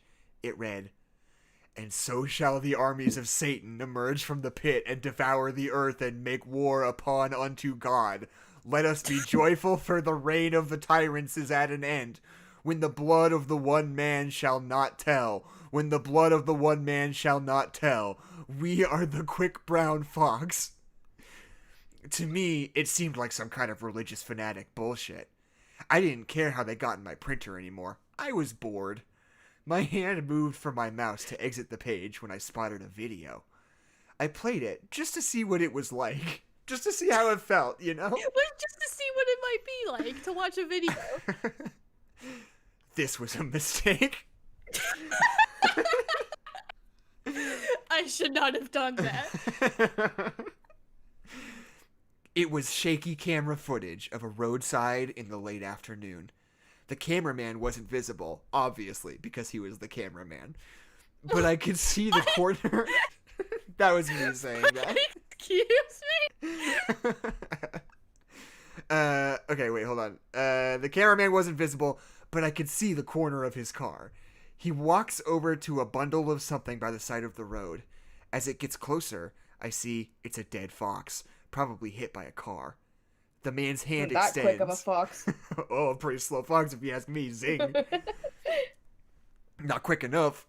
The man's hand extends, and he gently strokes the fox's face before whispering, "When the blood of the one man shall not tell." There is a clinking elsewhere in the dorm room, possibly the kitchen. I cursed myself for waking my roommate. I walk into the kitchen to apologize for the disturbance, and my heart drops through my feet. It's not the expression, but whatever. On the sparkling tiles, very clean bathroom apparently.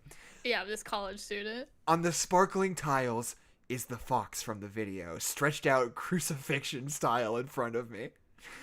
A printed page in front of the fox, soaked in its congealed blood, reads, "The blood of the one man shall not tell." I look up at the kitchen and I see scrawled in the fox's blood, "We are the quick brown fox." And that's the end. Yep. I was really hoping the blood on the wall would say quickbrownfox.com. It's just like GoDaddy.com. Yeah, exactly. Ugh. So what do you guys think? I'm sufficiently spooked. What if... Yeah. It's real spooky. I'll never go to anything.com ever again. So many of these creepypastas don't have anything bad happen to the protagonist. No, so what does he just like clean it up? Is that the next like yeah, 2 he hours of cleans his it up life? and he's like, that was weird. If something too bad happens to the protagonist, then they'll die, you know? Then the guess. story will be over. I mean, the Even first though one, it's that guy already did kill over. himself. But That's Jackson, true. how would he post it on creepypasta.com? That's true. If They he just didn't... gotta do that. My friend of a friend of a friend Yeah, of of course. a friend. Oh, Keisha, you have no said idea this how many of these happened. stories start off with, this I story know, didn't I really know, I happen to know. me, but it happened to my Like, cousin's it happened to my dog." cousin's best friend's sister. So That I've got... happened to me in real life, where my friend was like, "This happened to my sister's coworker's cousin," and I was like, "Why are you telling me this story?" Yeah, because that's Why are you what all telling me ghost this? stories are like, Keisha. That's no, what they're it all happened like. in real life. It was like just an office mishap. I was like, "Cool. You don't have any of your own office mishaps that you can tell me. You have to tell me about your sister's friend's co-worker's cousin. It was a lot. Okay, are we at the end of Star Wars talk? Do we have any final moments? We talked a lot about Star Wars. Any last words? Yeah. I like the characters. Characters are good. I just Good love movie. Kylo Ren. I think Kylo Ren's so fucking good. Yes, he's a really interesting concept for a character. And we're ignoring Rise of Skywalker. Well, I don't know. That's the problem, is that I like this movie, but I don't think it is actually possible to ignore Rise of Skywalker. Like Because this a lot of movie, and I like setup- how it leads into Last Jedi, and I hate how Rise of Skywalker throws away everything. Yeah, it's the same fucking movie, though. Come on. What do you mean? The movie didn't change when Rise of The Skywalker movie didn't change, came but out. it changes how we know that these characters. The end movie up. didn't change, but this movie is a lot of like setting up to pay off in the end, which is like what a trilogy is supposed to do, more or Jackson, less. at the end of the summer, the world hadn't changed. I had. I guess. I like this movie. It's still good. I think it's lame. I think this Even- movie's just as good as the day it was born. I think it's a very good movie. Yeah, I think this is more about me and my journey of healing. I don't than care it is about you. Fuck this you. movie. All right. Well, why'd you ask me for my opinion? Jackson, then? fuck you and your screwdriver or whatever. Yeah. Oh, I Yeah, don't like there you go. screwdriver. Start a Anyway, scruvdriver. I'm sorry, scene account. Keisha. I'm Maybe- riffing with you, but I want you to be able to state your opinion. No, I'm still. I loved this movie. I was scared to watch it again, and it's still good. I want to love it the way I loved it before. I think I'll get there someday.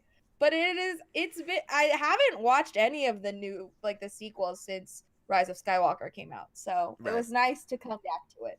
Nice to take another gander. I just want to take another look Yeah. at you. That's what Keisha said to The Force Awakens. Yeah, and now I ran my finger over my nose. Good stuff. Adeline, that's Just a so joke you from know. A Star Is Born. Okay. A Star Wars is I born. thought that was Oh. from Casablanca. What? No. Oh, I guess that's No, here's to no, looking no. at you, kid. That's Yeah, no. Sorry, I just wasn't doing a good enough Bradley Cooper. Let me take another swing at it. Yeah. Uh-huh. I just wanted to take another look at you. Jackson, Hey, that stop was great. playing 3PO's lines from the movie. God.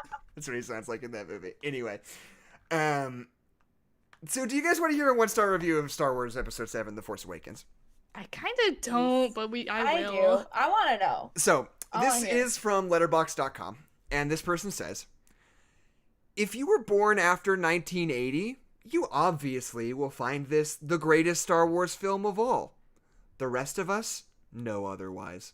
The ones that can remember exactly what it felt like to see 1977 Star Wars for the first time, or the second, etc., that were there in 1977. Etc. Here's where things get wild. J.J. Abrams is a true ageist. While he is politically correct in making sure diversity is in his casting, the characters are not characters. He shows a very appalling bias to any of the actors over his age group. I don't think he even realizes or has seen even one episode of Flash Gordon or Buck Rogers, or has even seen The Searchers. Harrison Ford is the only real reason to endure this. Mark Hamill is in a silent 30 seconds? Carrie Fisher did what she could, but Leia makes some bad choices. Someone tell Daisy what's-her-name gritting your teeth and bugging your eyes is not acting. Only likable new character was BB-8. I do love BB-8. I do love BB-8. Well, that was a fun little romp about. You're not allowed to gatekeeping. have opinions about Star Wars if you haven't seen Flash Gordon. haven't seen I Buck just Rogers? They're right. This is my favorite Star Wars movie, and I've never seen any other Star Wars films. Yeah, And I- obviously. And I haven't experienced the true highs and lows. I just Yeah. love Watching the Star allegation Wars. of ageism. Like, Yeah. that is Yeah, such Star a that is Wars such a fans were wild born thing to before say. 1980. Yeah.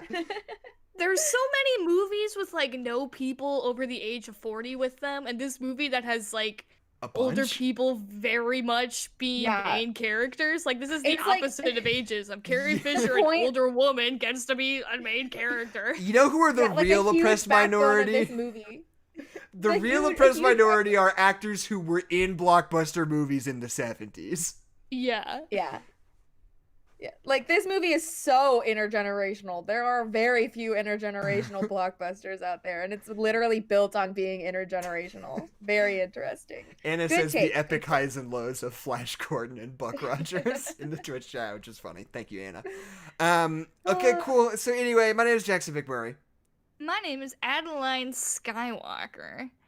My name is Kezia, just Kezia. And if you would like, you can join our God damn Discord. it. Our server is in the link. And I think it's in the description. Yeah, is link in the description for the That's what I Discord tried to server. say. Discord server, The which link is is very in- good. A lot of people in the It's chat are in the poppin'. Discord server, but if you're not in there, hop on in because we're talking about stuff like all the time. It's poppin'. Yeah. Mostly it's Tenet, but It's you not know, always Sometimes it's Tenet. other things. it's not usually Tenet. I'm making a bit, but we've got like a bunch of We like love Tenet. we got stuff going on in there. It's a cool, good server, and I would love if you would join. You guys in the Twitch chat, 99 Concerned Swords, Crimson Dragon 206, we'd love to have you if you care. Whoa, we have people in Twitch. Hey, Bye. Twitch. Yeah, we got a couple of people in Twitch. Also, you can follow us on Twitter at NoNerdsPod. I started noodling around on there, and I Yeah. think I have some pretty good ideas. and Some good tweets. gems. I would love if you would weigh in on my thoughts on My Little Pony trilogy. And the fact that Rainbow Dash is the Yeah. worst one. Or you can also follow Jackson at, oh my gosh, I almost said Hollaback Horse. You can follow Jackson at Jepperpack, and you can follow Adeline at Hollaback Horse. And yeah, thank you for listening. Tell us what movies you'd like to talk about. Leave a comment and a like and subscribe. The end. Great. I don't know how to be a YouTuber. And hey, a lot of you guys are some of our the gang's all here in this chat right now. Yeah, no, Maybe- it's awesome. Maybe I'll just float this idea. We've been kicking around the idea of starting a Patreon. What I would think we would want to do is have just like one level. It's like $5 a month. That would be like probably commentary tracks that we would do. Yeah. And I'll just float this right now. Would anybody care? Because if the answer is no, that's fine. And we won't do it. Yeah, we can put it off until later. But like, would you pay $5 a month to listen to us do commentary tracks? Because that's To what just we're listen thinking to about. us like shoot the shit and watch a movie together. Just have a good time. My Listen, I've pitch. been present when we watch movies together. We have a lot of funny things to That's say. true. We do a lot of bits. I feel like we do, sometimes when we're having a conversation about a movie, we don't do a lot of bits on this show. But when we're just Right. like watching a movie, we do a lot of bits. Lot and more it's very bits. funny. Yeah, let us know if you want a Five Goes West. Oh my Comment fucking page. god! Hell yes. But yeah, and I think one of the incentives I might like to have for the Patreon would be that you could what I want it to be is I think it's fun to have it be democratic, right? Like the movies we watch are totally out of our hands. If you guys in the Discord, whatever, I don't know necessarily how I would set this up. Maybe there would be a different Discord server. I'm not sure. But I would want you guys to pick out the movies we would watch. And we would be at your beck and call to watch a movie and hang out with you guys. And yeah, maybe live watches is the idea, something like that. Are live watches legal? I'm not sure. It's a thing people do. I'd have to look into it. What else was I going to say about Patreon? Yeah, like I said, I don't think I want different tiers because I don't think we're really equipped to put out more than a couple things a month, at this point. And we would want it to be cheap. We don't want to charge people like $20 a month or whatever. But No. I don't even know yeah. what a tier above $5 would be. Like, I don't know. Even if we had a $20 t-shirt, I feel like that would have to come with like a t-shirt. That's the only way I Well, could like yeah. even justify Maybe that. maybe we have like a $20 tier and we give you a kiss. Maybe we Like, could give do you a that. little smooch on the No, cheek after I will COVID. not participate because I come on. do not want to kill someone with my COVID germs. You don't want to Well, give see, you I'll have our give to, listeners a after kiss? we get I'll throw a vaccinated, I'll you throw have, a you have chocolate to at tell your us that cheek. you're also vaccinated, and we give you a little smoochie on the That's true. cheek. a kiss? That's No, a kiss on true. the lips.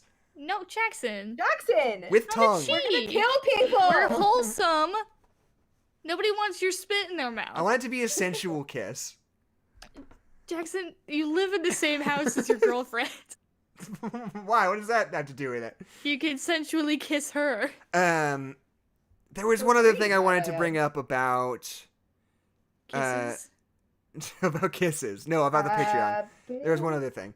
So yeah, I don't know. We'll see. We'll see if there is support for that. And I mean, honestly, even if it's only a few people subscribing, like $15 a month off this podcast is a lot more than we've been making previously. So I don't know. I'd say, do we make like 10 cents a day off of like? Yeah, I mean the YouTube videos we make like $3 a month.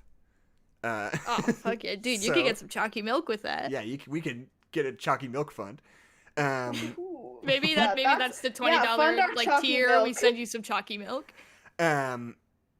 So yeah, my idea would be like you get to pick what movie we watch. If you get on there and we're like, oh hey, no nerds allowed, I would really love for you guys to watch Toy Story 2. We'll do it. And then if you're like, hey, I'd love for you to watch Sallow: 120 Days of Poop Torture. What's that movie called?